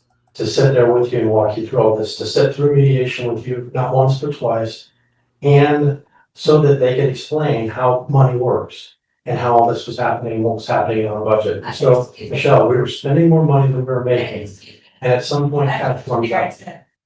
Sustain. That came out, I had. Hold on, no. Questions only. Did you pay for that account? Or did me and my family pay for that account? I don't think you and your family paid for that account. I know for a fact you did not pay for that account. Just a sidebar. Sustain. You mentioned that this line Oh, that's community beaver mole at this point. item, I'm sure it's in the line items. So can I present this now to him since he mentioned it? It's not in evidence. Well, he said, I'm sure it's in the line items. This is the line item. I pointed this. You may ask your next question. Jen, I'd also like to reflect that Ms. Chase, who's coming here and said she didn't have time to prepare exhibits, is sitting here with a binder just as thick as ours with a list. I don't have this, because this is from my attorney from 3 years ago, and I don't have this electronically to provide to them. Okay, Continue. So I'm sorry, did I have? Hold on, ma'am. You are out of order. So, Ms. Chase, for the record, you're confirming you were sitting there with the binder of exhibits that is nearly as thick as the binder that we came today. This is Lisa Duffy's binder. These are exhibits that you have brought from the original trial, correct? As you sit here today. Yes. Okay. Your point being? Here, go ahead. Okay. So.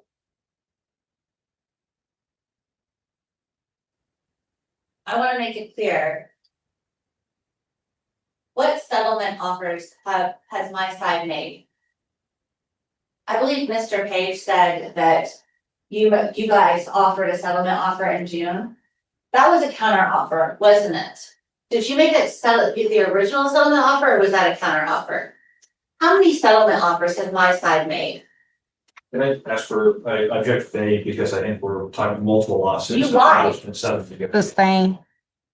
You flat out lied. That's the last time you will address him. Oh my God. Excuse me. I'm sorry. No, I don't need an apology right now. I need you to understand what I'm saying. That is the last time you address him. That is the last time you interrupt me. You're an attorney, so you're held to the same standard as any other attorney. I can't believe that. I just simply can't believe that. If you had to sit through law school, you should be way better than this. I mean, she doesn't get anything, nothing from a legal perspective, nothing.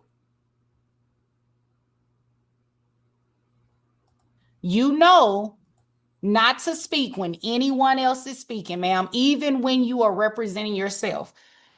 Have some candor, okay? Go ahead.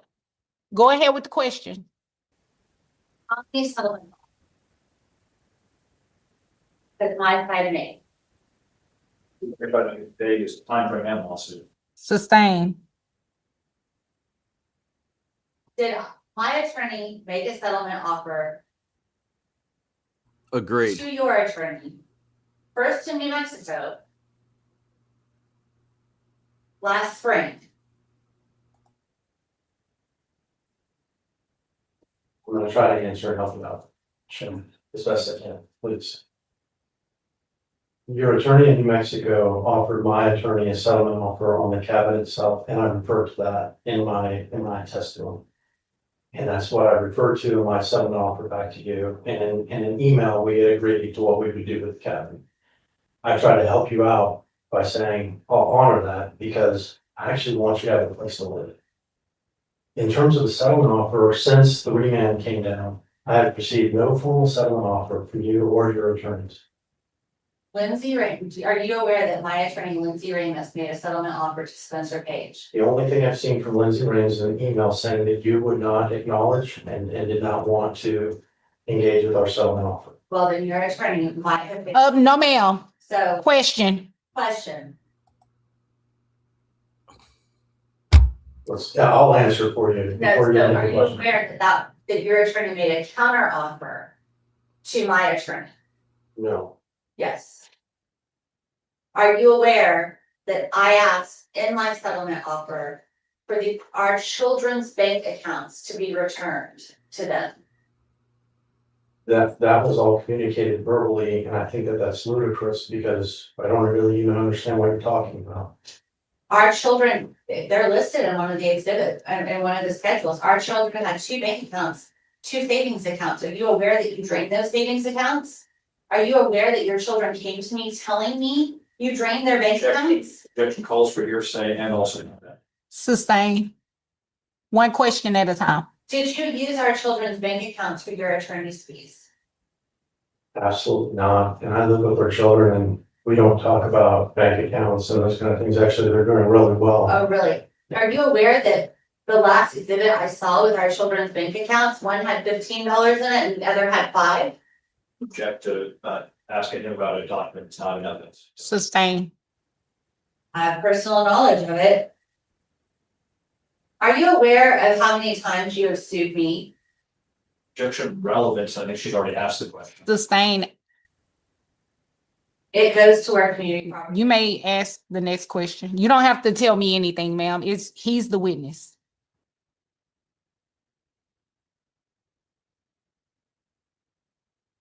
Shall No, sir. Hold on, wait on the next question.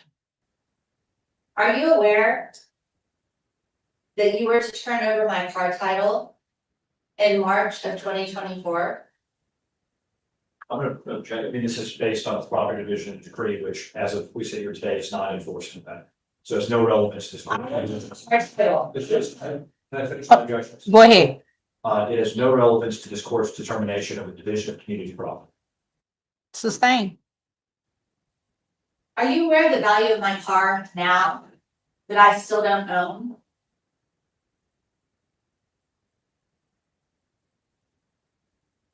I would also object relevance to the value of the car right now, because we're dividing that based on value at the time of divorce. Sustain. I still don't own a car. Are you aware that I have now had a warning and I issued a citation yesterday because I can't get my car registered because I don't own my car? There's three different rounds of attorneys. I've worked with Spencer to try to figure this issue out for you in Texas. I've offered you a path to get your title in Texas. I do not live in Texas. I know that you said I that. have to interrupting his answer once again. Ma'am, let him finish his answer. And through your attorney in New Mexico, my attorney's in Mexico, we went back through the paperwork to try to transfer. And I signed it and notarized and did all the things that were necessary. Since doing all that work, I have not heard anything from you about your car. So whether or not you can take the paperwork that's been signed over to you down to a DMV and get yourself the right documentation is not my issue at this point. Yes, it is. You have to. Are you aware that you have? No, ma'am, question. Are you aware that you have to sign and send by snail mail? You have to notarize and hand sign. New Mexico will not accept copies. Yes. I noticed the same thing. The body language is absolutely like it's disgusting. And that was, are you aware that your attorney provided that information to you?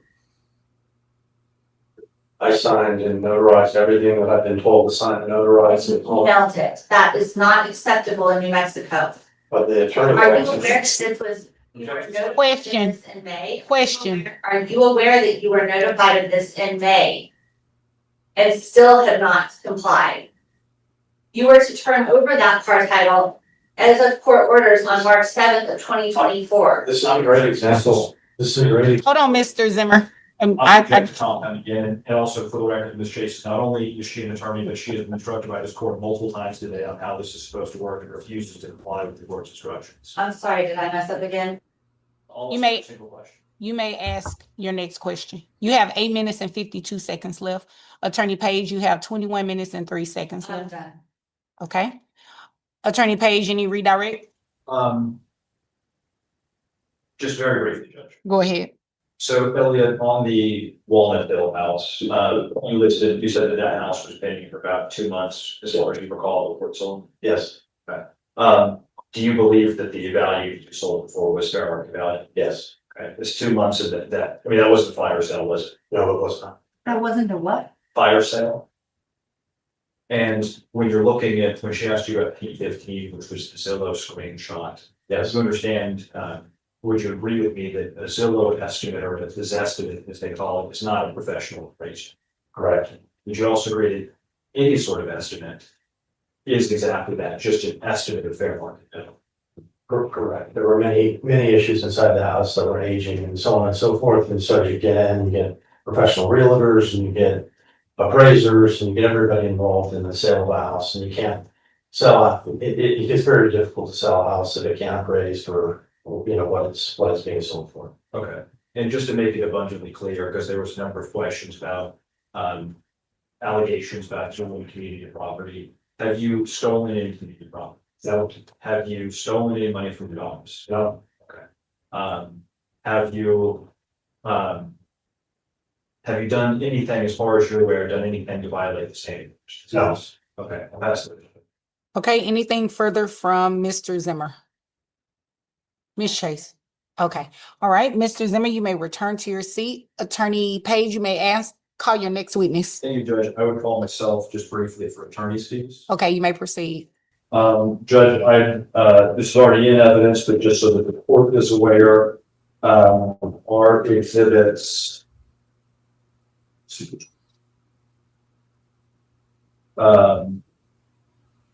79 is a summary of the attorney's fees that Mr. Zimmer has incurred since sending the settlement offer over to Ms. Chase that she rejected.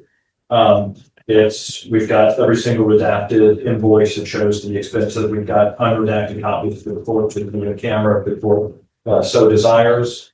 As we sit here today, Ms. Chase has, not only is she frustrated the court's instructions even today, but she's frustrated the court's instructions throughout this process. As we put on record earlier, she's sitting here with a binder full of what looks like dozens and dozens of exhibits, and yet she told Judge Lee that she couldn't be here in the morning. She didn't have time to prepare exhibits. That does also help. I'm glad that I'm streaming this just so we can see it, and other people can see the behavior. It's not so much what I say; it's just observe. Look at what you're dealing with. She told you this morning that she didn't have time to prepare exhibits, and that's absolutely not the case. Mr. Zimmer has gone above and beyond, even yesterday, with us filing a last-minute response to her mandamus for something that should have been very simple. The Court of Appeals gave an instruction on performance units. We could have easily accomplished this without needing to get the court involved. We come back here, and yet she refused to do that. And as you can tell by her demeanor today, she refuses to cooperate with anything going forward. So we are asking that she be required to pay this attorney's fees. 80 is that settlement offer we sent over. And then 81, P81 is my affidavit in support of our request for attorney's fees. And line by line on that affidavit, it would summarize everything all of my testimony as it relates to attorney's fees and reasonableness and necessity. So, Judge, we're asking for in addition to the property division, we're asking for a judgment in the amount of $23,325 for attorney's fees that Mr. Zimmer's incurred in relation to this demand. And with that, I'll pass myself. All right. Ms. Chase, you may ask Mr. Page or Attorney Page any questions you have about his testimony. I again state that we're the ones that sent over the settlement offer. Do you have any questions for him? What did he say? 26,000 since whatever time frame when they were trying to work it out. I mean, did my attorney not send over the initial settlement offer? Not the initial settlement offer, no. The attorney did send a settlement offer that Mr. Zimmer testified about and wanted. I want to say it was $200,000 to $300,000 that you alleged that you stolen out of the estate. No, that's not. It's a number. Let me finish my answer. There's a number of things in there that were not supported by the evidence. The court didn't rule upon last time. Stuff you didn't even ask for at trial last time. And your attorney conveyed to me she wanted to try to get the case settled. So we sent you a settlement offer that was, frankly, in my opinion, and all of Mr. Zimmer's settlement offers that sent a number of cases have been very reasonable to you, favorable to you, and less favorable to him, trying to get this done with, and you rejected that. I'm sorry, can I clarify something? You can clarify the question you're asking him. I actually have a legal question. I can't give legal advice, ma'am. Again, you're claiming she's an attorney. I mean, she's so clueless. And just rude, just poor manners. That disposition is just so hard to be around. The way she interacts with everybody, opposing counsel, the judge, him, just anybody that I've seen her interact with, she's absolutely just outside the norms of like just normal behavior. And the settlement offers were relevant in court. I did not believe that you could bring settlement offers into court. I thought that was illegal. Do you have a question? Sustain. You have to ask him a question. Is it legal to bring a settlement offer into court proceedings? This is the first I've had to make an objection, but I would object that I can't give her legal advice because I don't represent her. Sustain. I'm gonna object to him bringing the settlement offer. What's your legal objection? The legal objection is, I'm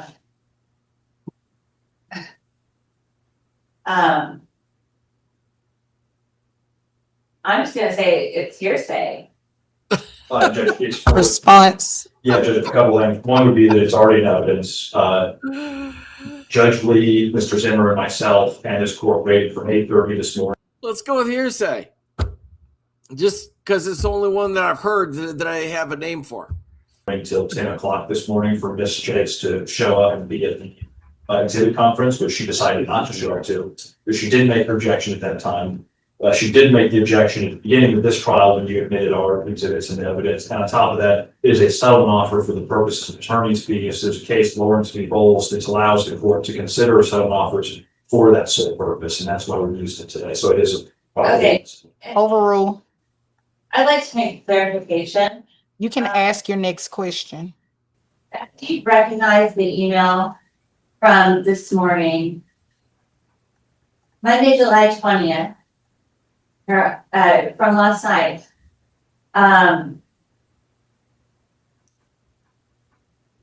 Trial with Judge Bailey.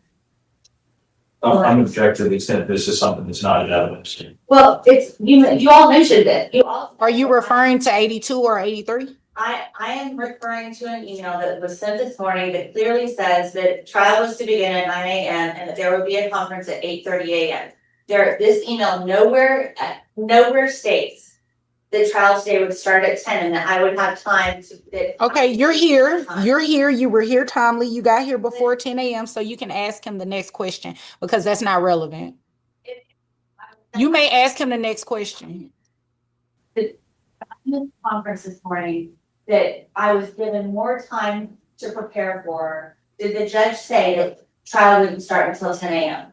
So, yeah, so P82 and P83, which were both in evidence. I don't know those. If I can finish my testimony. P82 and 83 were both in evidence. Judge Lee responded because you refused to have a conference yesterday by Zoom. So if you refused to have one. Fine. I think my testimony. You asked a question and I'd like to answer your question. She offered you the ability to do it by Zoom during the day yesterday. She offered you to do it by Zoom after hours. She was willing to stay after hours and give you the time so you could do a conference by Zoom last night.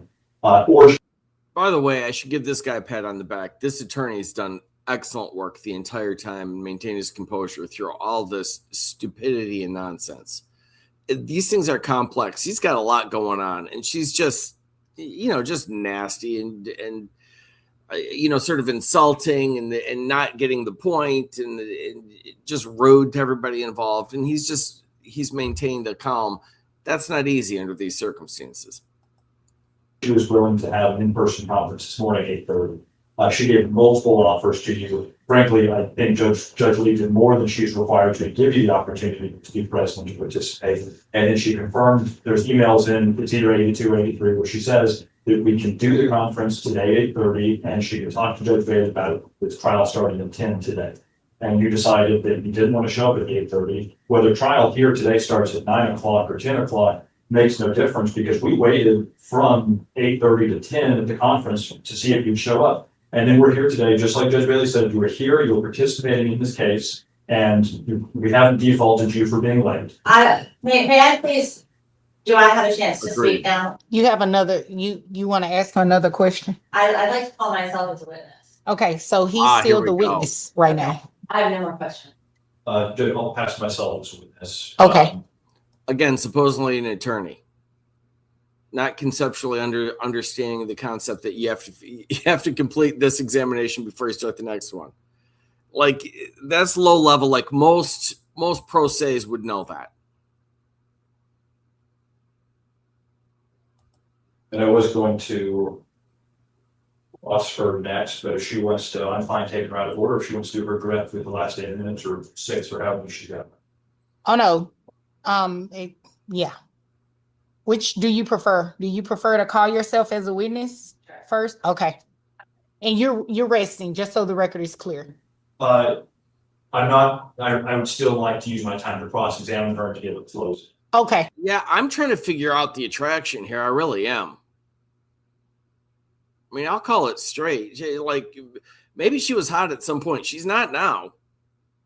I don't really see it, but it's under no certain that nothing is worth that personality. You could actually be a smoking hot supermodel, and that personality, it's done. It's not worth it. No, thank you. Keep walking. But she's like, she's mid at best, and just nasty as hell. Okay. And I guess if I need to recall my plan. If the court would prefer, I can do it. I can cross her first and then she can redirect herself. Whatever you prefer, Judge. No, she wants to speak. So That's fine. yes, ma'am. May I? This minutes. Or is that not allowed? I'm not sure how that works. I'd object to that one. It's got notes. Oh, I can tell. I mean, that's, that's hardwired into us, right? Right at the reptilian level there. Like you see somebody that's enough. You get an image. You can figure out what's going on there. Yeah, you can take a blank sheet of paper. Okay.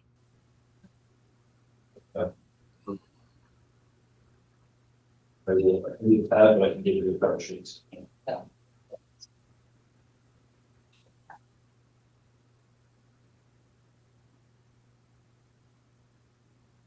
Okay, would you like to start by crossing me, Spencer, or? Well, you're What the hell is this?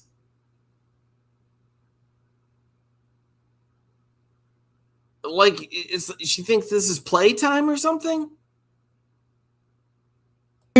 So, and then I'll cross. Yeah. So so you just start speaking about, all the extra that at the end of each question when you were speaking, you can speak about that. if I can remember. Thank you, though. Okay, so first I want to start out, I have not seen any email stating that Carl was gonna start at 10. I was here at 9 o'clock. I sat outside with my mother. We asked some people what was going on and they said that trial wasn't starting. Objection to until hearsay. Sustain. Well, I was told trial wasn't starting until. Objection to hearsay. Received Sustain. no email. I drove 9 hours You're welcome. yesterday. I've been sick. I have filed motions. It was set on Wednesday. Judge Lee said that we were going to set a conference, for Thursday afternoon. I requested a time, Zoom information, verification on the conference. Objected, relevance, like whether a conference happened Thursday or not. Sustain. We have been talking about a conference this morning. I provided myself for a conference on Thursday that never happened. Ma'am, we're beyond that. Do you want me to hear what you have to say about your property or no? I'm sorry, he's been able to get all the information about the conference yesterday and today into evidence. Why can't I get the conference that I've made myself available to attend, spent 24 Thank hours you, making Counsel. myself available to attend, it never occurred. I don't understand. I can't seem to get anything on record. You may I have not you may been- proceed. Okay, You may not you may not All right, I have to shout out Alyssa and Brecken again for putting this together for me. This is deliciously awful. I mean, it is really terrible in the best sort of way. I mean, it's making me crazy, because my PTSD related to this here topic. But nonetheless, I can look at it and think, oh my God. And in some sense, I actually do feel sorry for her. She's incredibly low functioning, and it's over for her. And I do, but she's so nasty, it's hard to get there. But if I take a step back and take a deep breath, I'm like, yes, I feel sorry for you. You're pathetic. Life is not going to go well for her. It already hasn't. She got money she doesn't deserve, but it's not going to matter. She's just miserable. I proceed with talking about whether you appeared at a conference or not. That does not matter. We're here at trial. We're here at trial. yes, and I'm explaining why I didn't have time. So You know what? If you choose to waste your time like that, we can go ahead. Keep talking about the exhibit conference. Go ahead.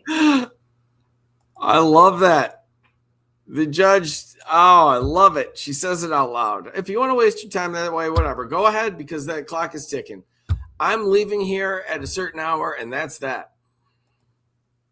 I make myself available at every avenue that I possibly can. I had to travel 9 hours yesterday.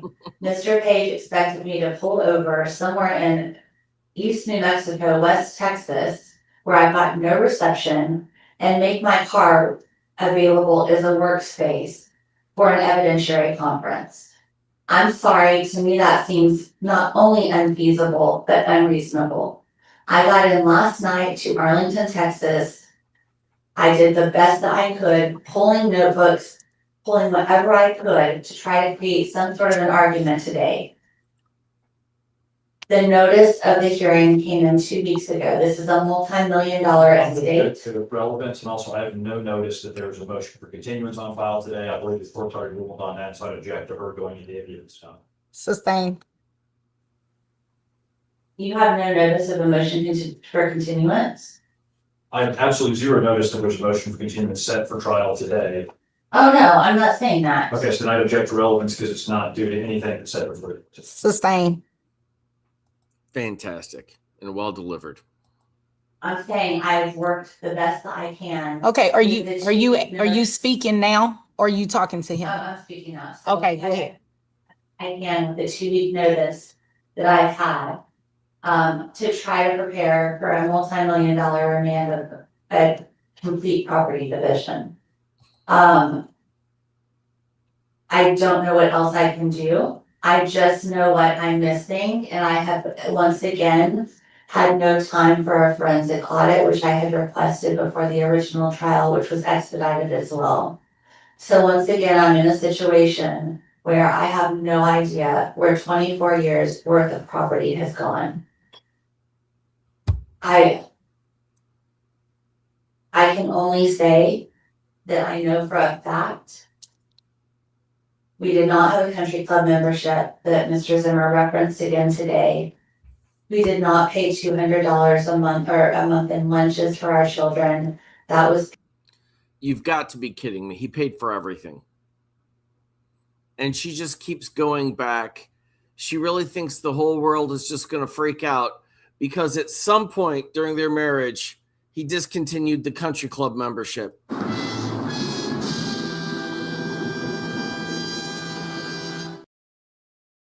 What a tragedy, Karen. What a tragedy. We all just are filled with sadness for you. Paid in tuition, which was paid the year before. As Mr. Zimmer stated, we paid tuition the year before the previous, the school year, the upcoming school year. I'm asking, he said that there's no way. That's the real problem, having been through this. The money you're gonna find, you lose a few $1 million. Okay, you're thinking, I wasted those years of my life with this hag. Oh my God, that's what hurts. We can recreate the community estate, and I'm saying that there is. Based on making an objection, Go ahead. I would object that mischaracterized Mr. Zimmer's test.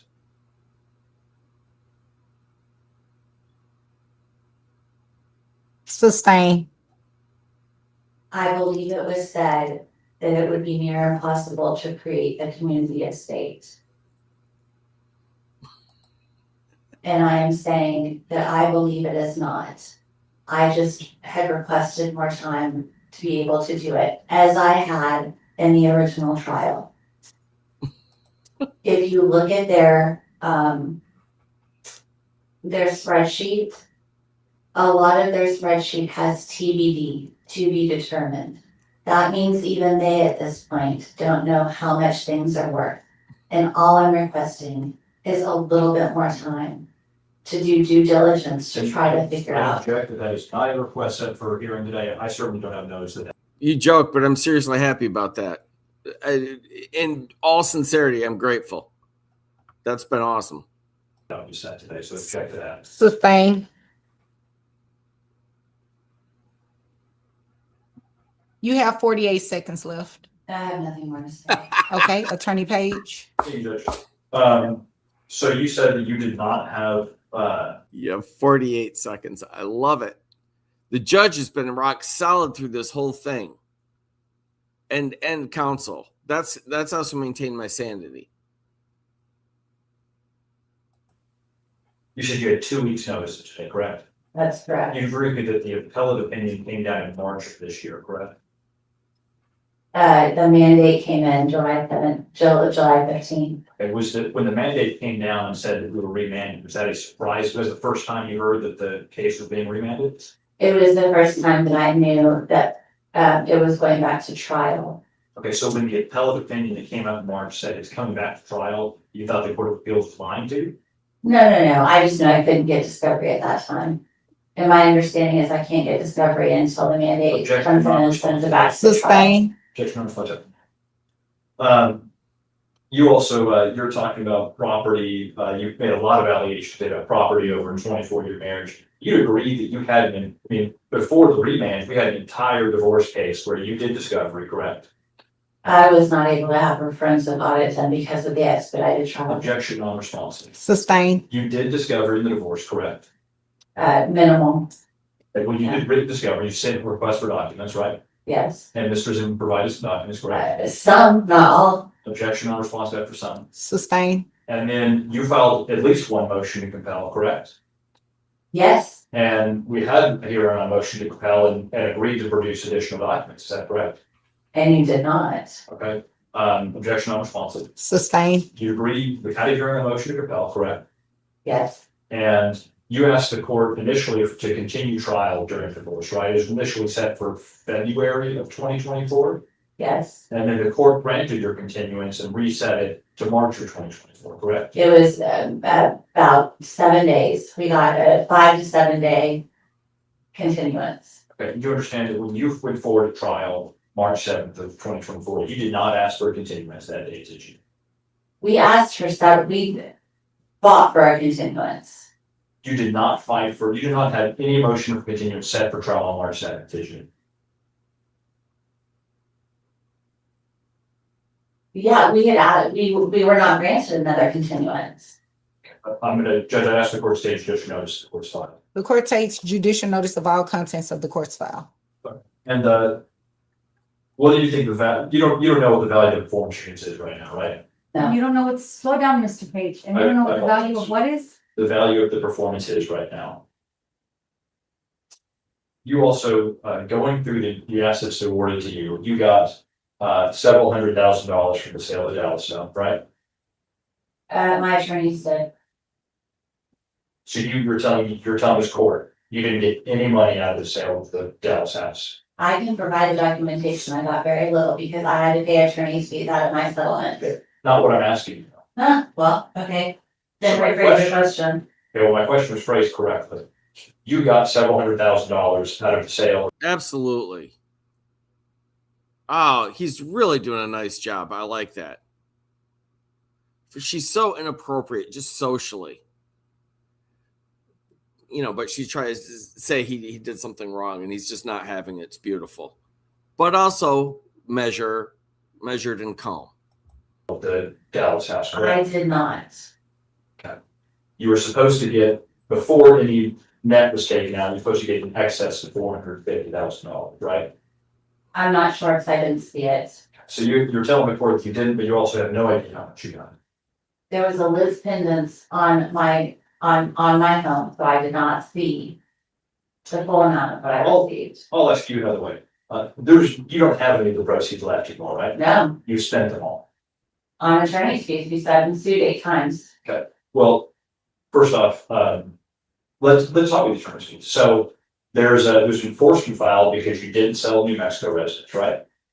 The New Mexico resident. Objection, non-responsive. Sustain. Ms. Jason, I'm asking you very simple questions. There was an enforcement filed because you didn't sell New Mexico residence, correct?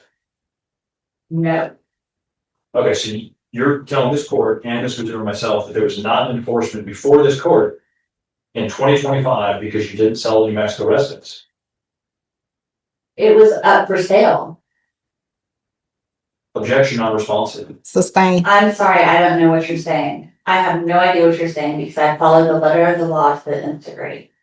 That's very clear from your activities today, Ms. Chase. You'd agree with me that, the house is still not sold 2.5 years later, right? That is correct. And you're still living in the house today, I correct? am, and it's still for sale. Okay, and you've not got a buyer in 2.5 years. We've had a lot of people looking. You'd agree with me that, you benefit from staying in the house, right? Yeah, Okay, and so you don't believe motivation wouldn't be there for you to sell a house. You're better off if it's not sold, right? no, that's not the case because do I want to live in Chicago, across New Mexico? Objection on that or not. Sustain. And in fact, one of the issues you appealed from this court's ruling was the court's order that the house be sold, right? Yes, Because you want to stay living there. because I want to get him out from under that property. So you just don't want him to have his share of that property. I want to sell the Blackhawk home for 16% less than taxable value, similar to what he sold our Dallas home for. Okay, but you haven't even tried to do that, right? It's not. Yes, that has been in our settlement. It's, you testified to this court that it's listed today, right? Yes. Is it listed 16% below taxable value? No, it's listed for Objection, just, responsive after no. Sustain.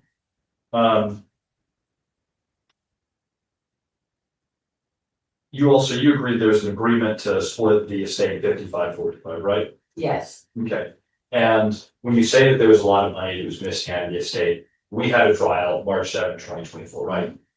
yes, Okay, and you presented some evidence of some waste claims that you had at the time, right? that is correct. Okay, the court didn't grant you waste claims, right? That's correct. Okay, and you didn't appeal that part of the ruling at all, did you? We objected. Objection unresponsive. Sustain. You filed a notice of appeal with the 5th District Court of Appeals, correct? That's correct. And waste claims were no part of that. Equalization of attorney's fees and waste claims we objected to, so that is part of the property demand. Sustain. Not my question, Ms. Chase. And again, you're an attorney, right? I must not understand what you're asking. Okay, I just asked you, you're an attorney, right? Yes, Okay, and so you've gone through law school, right? yes, Your ears work today, correct? Your what? Ears work today, Your ears work to me. my correct? ears work today. Mhm. Yes, And so you've heard Judge Bailey give you instructions throughout this trial, correct? yes. And you also would agree that you've willfully disregarded those at almost every juncture today. No, not intentionally. Okay, so you would agree that you have disregarded throughout the entirety of today's. No, I've explained that this is the first time I've ever represented myself in litigation or been in litigation, and so I'm sorry if my etiquette is lacking. Today is the first time you've been in litigation with Chase? Yes, I mean, the first time I've ever represented myself or anybody in litigation. Okay, so but you've been in front of this court on, this is now at least your third occasion in front of Judge Bailey. This is the second time I've been in person in a courtroom. Okay, and the third time you've been in front of Judge Bailey alone, right? Actually, maybe the fourth time as well. I'm not sure. Okay, and you've been in front of Judge Lee a number of times over the last That's 3 years. Okay, and evidentiary hearings, right? I don't think so. Okay, so you don't agree that you were part of the temporary orders hearing at some time? Yes, yes, In fact, you've but been I part didn't know of, if that was an evidentiary hearing. there's evidence in it, right? Yeah, Okay, and in fact, you've been part of multiple temporary orders hearings. Slow down, Mr. Page, and check what? You've been a part of multiple temporary orders hearings. I've been a part of one temporary orders hearing. So you had a divorce with a temporary orders hearing. Yes, yes, And then in the modification, we had a temporary orders hearing. yes. I'm sorry, objection relevance.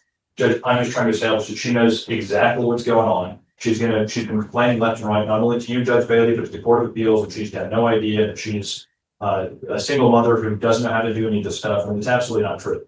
And I think it is relevant to the fact that she's disregarded your instructions today. I presume she's gonna make arguments to the Court of Appeals in the future that she doesn't know what she's doing again. I think it's important to record show that she is an intelligent woman and she knows exactly what's going on, and she's had a lot of experience in litigation, much more than most people have going through this process. I'm sustaining her objection. Were you trying to make an offer of proof? I will make an offer of proof to the extent the question's already in the records. Well, present those as an offer of proof. Okay, thank you. Thank you, Judge. You're welcome. So you testified you've been available at every opportunity in this case. No, I haven't. I had leadership Cloudcroft on Friday. I made myself available Thursday afternoon and I've tried to make myself available as often as possible. And I've tried to work on everything as diligently as I have, as I can. But unfortunately, I did have to drive 9 hours yesterday. And most of that time I am out of range. There's no, I mean, even in Abilene, like you're still spotty after Abilene, but no, you typically do not have great cell phone range and there was no way I could make myself available. And then unfortunately this morning, I really honestly. Objection made at this point. Sustain. So, Ms. Chase, and I'll represent you, but I've not only been myself to Cloudcroft, a lot around West Texas there. So it's your testimony under oath right now that the entirety of the way, at least to Abilene, you have no cell service. It's very sketchy. Yes, my attorney tried to call me yesterday and I lost her. So yeah, Everyone in Midland, Odessa just doesn't call people. that's not the way you go. Okay, so everyone in any town along the way does need cell service. It is very limited. And that's legit. You even have to download podcasts before you go. And you, what time did you get in last night? I got in yesterday around 4 o'clock. And so you agreed, Judge Lee offered to have a Zoom conference after hours with you. I didn't have time to prepare. I'm sorry. As you can see, I don't have exhibits. I honestly did not have time to go through 85 Ms. of Chase, your exhibits. are these exhibits that I'm looking I at? don't have those electronically. That was literally something I pulled out before leaving from my bookshelf in my laundry area that I have not looked at in years and tried to go through it last night to figure stuff out. I mean, I'm I'm objecting to everything at this point, Judge. Sustain. And well, you got our exhibits on Thursday morning of last week, right? I did, and Objection or response to that, right? Then. Sustain. And you're not employed right now, right? I'm representing a client, but no, not really. Okay, and you've not really been employed for at least 3 years at this point, right? 2.5 probably. I ran a nonprofit for 15 years. Okay, Yeah. and you agree that's not full-time employment, right? No, Okay, so you'd also agree my client's an executive company, right? oh yes, And we had time to prepare exhibits, right? he has a full legal team. Okay, and you're a licensed attorney without employment, correct? I am not a family law attorney. Thank God. There's no best witness to this one. Okay. Okay, so. You have 45 seconds. Okay, wonderful. Well, I apologize again for not knowing the proper etiquette. I mean, I honestly have tried. You suck. I wish I knew objections, and next time I am in court, if I am again, I will first and foremost memorize objections. And I do want to clarify one thing. I have never tried to go against this court. I 100% tried to get Mr. Zimmer to sign an addendum. The Cloudcroft president, I was not on the deed, and it was an illegal impossibility for me to get that home on the market. The realtors would not sign the agreement because I was not on the deed. The minute I was put on the deed, he would not sign the addendum. Yeah, the minute I was put on the deed, on my property up for sale. Okay, ma'am, you just ran out of time. Okay. Did you have any other questions for Ms. Chase? Can I get a time check real quick, please? You have 5 minutes and 1 second left. Okay, I will ask a few questions. Okay. Ms. Chase, is there any sum of financial funds that you were awarded in the divorce that you have as we sit here today? Yes. I want to say about $45,000. From which account was that awarded to you from? That's just that's where I put the money that I have. Okay, and that was, you agree with me that was substantially less? Like, I don't put you on the exact percentage, but definitely less than half of what you got out of the divorce, right? Yeah, Okay, so if Judge Bailey were to divide things differently today as far as financial accounts, you wouldn't even have the money to pay to Mr. Zimmer to offset things like that, right? I would take out one. Okay.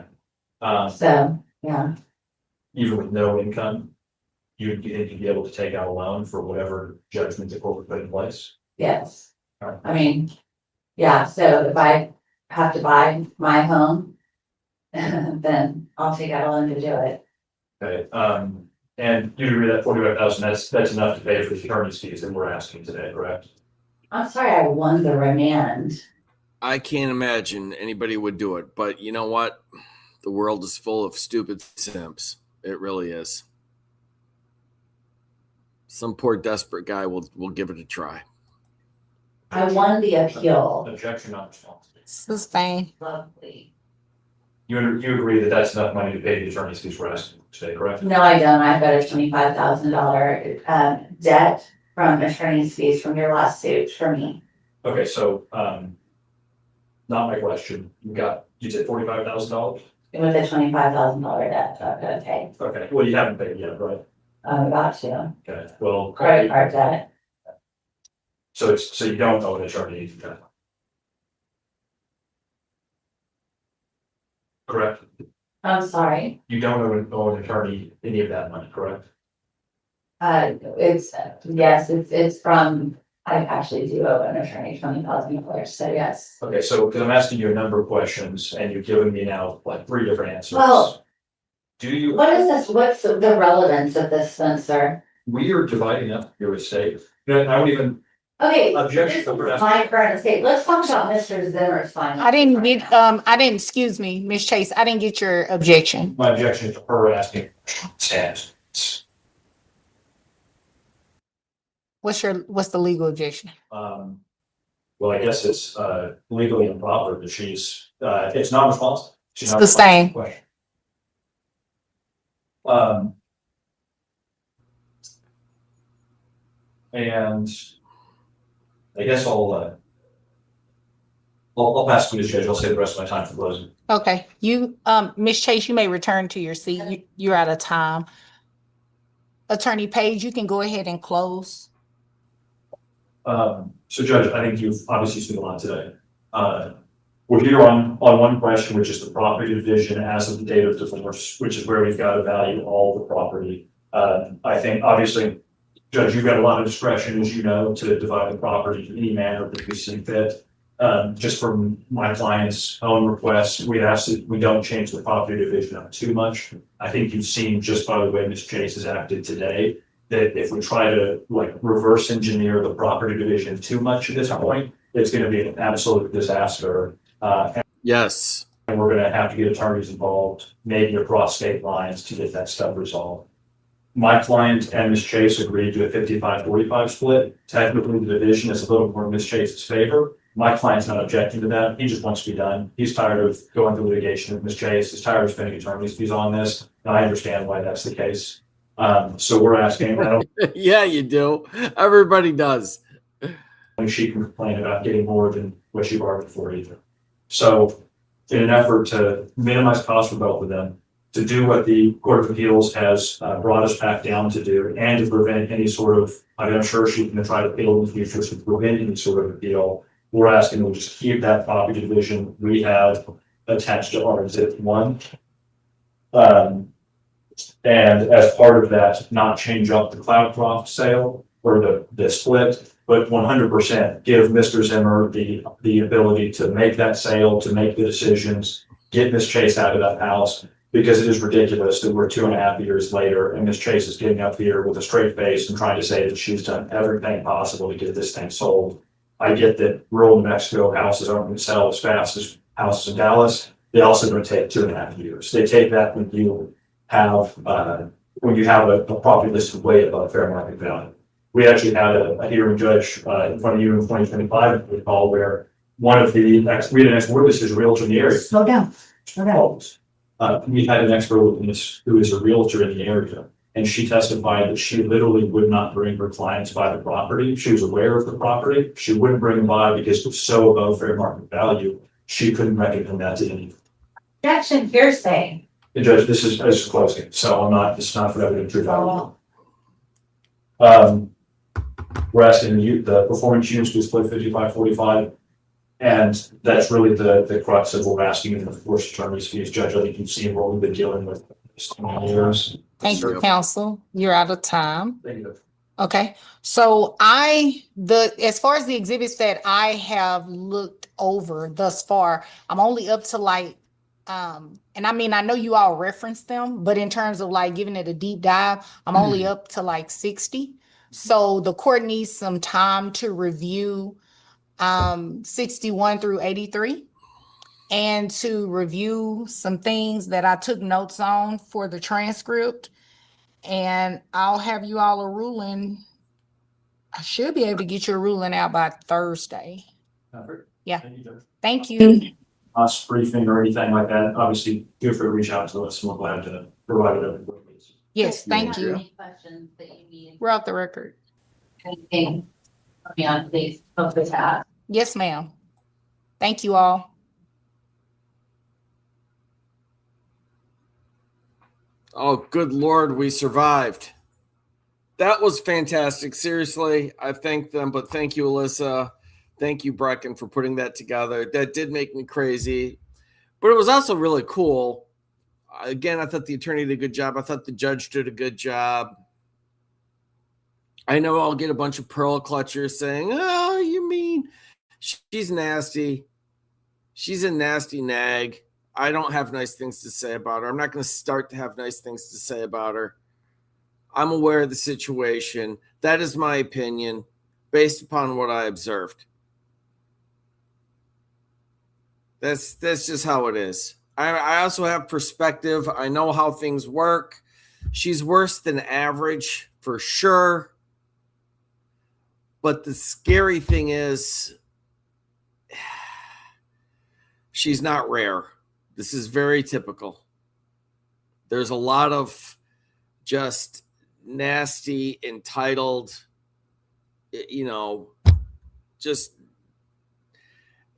just bad disposition, attention seeking, no manners, miserable people. And she's one of those. And I'm not going to pretend she's not to, pacify the pearl clutchers. She's awful. I'm not confused on this point. You're not going to talk me out of it. And that's just the way it is. And this is what happens. We've gotten to a place where this institution doesn't work. I don't have all the answers, but I can tell you the way it's currently set up does not work. I'm looking at, in the macro, I'm looking at large numbers here. I'm talking about millions of people. What are the outcomes? Not good. Who could stay married to this person? Who could do that? And and I'm not saying, again, this is annoying. By the way, this isn't most of you, but I have all these people out there that are going to just, oh, you hate women. No, I don't hate women. I don't hate women. I love women. I have sisters. They're wonderful. I have daughters. They're wonderful. I had a mother that was wonderful. I get along with many women or whatever, but the institution of marriage is not working on a macro level in society. It just isn't. I don't care. I have no interest in it. But when people are always, oh yeah, the Laura Owens is another one. When people are always like saying, oh, like as if like I haven't, made these observations myself, like, oh, you're missing something. Not all women are bad. I'm aware. Not all women are bad. I'm aware. I know these things. I'm talking about this one, and she is awful, absolutely insufferable. And you never know. This is why I view this from a male's perspective, because I'm a man, and I've experienced something similar to this. And you don't know up front what you're walking into, and it sucks. And it can be bad. The money's a big problem. That's really awful to have to watch somebody just dissipate everything that you've worked for just out of nastiness, just out of spite. It's common. It's incredibly common. But the biggest loss is the years spent with it, with this, you know, personality. You don't get them back.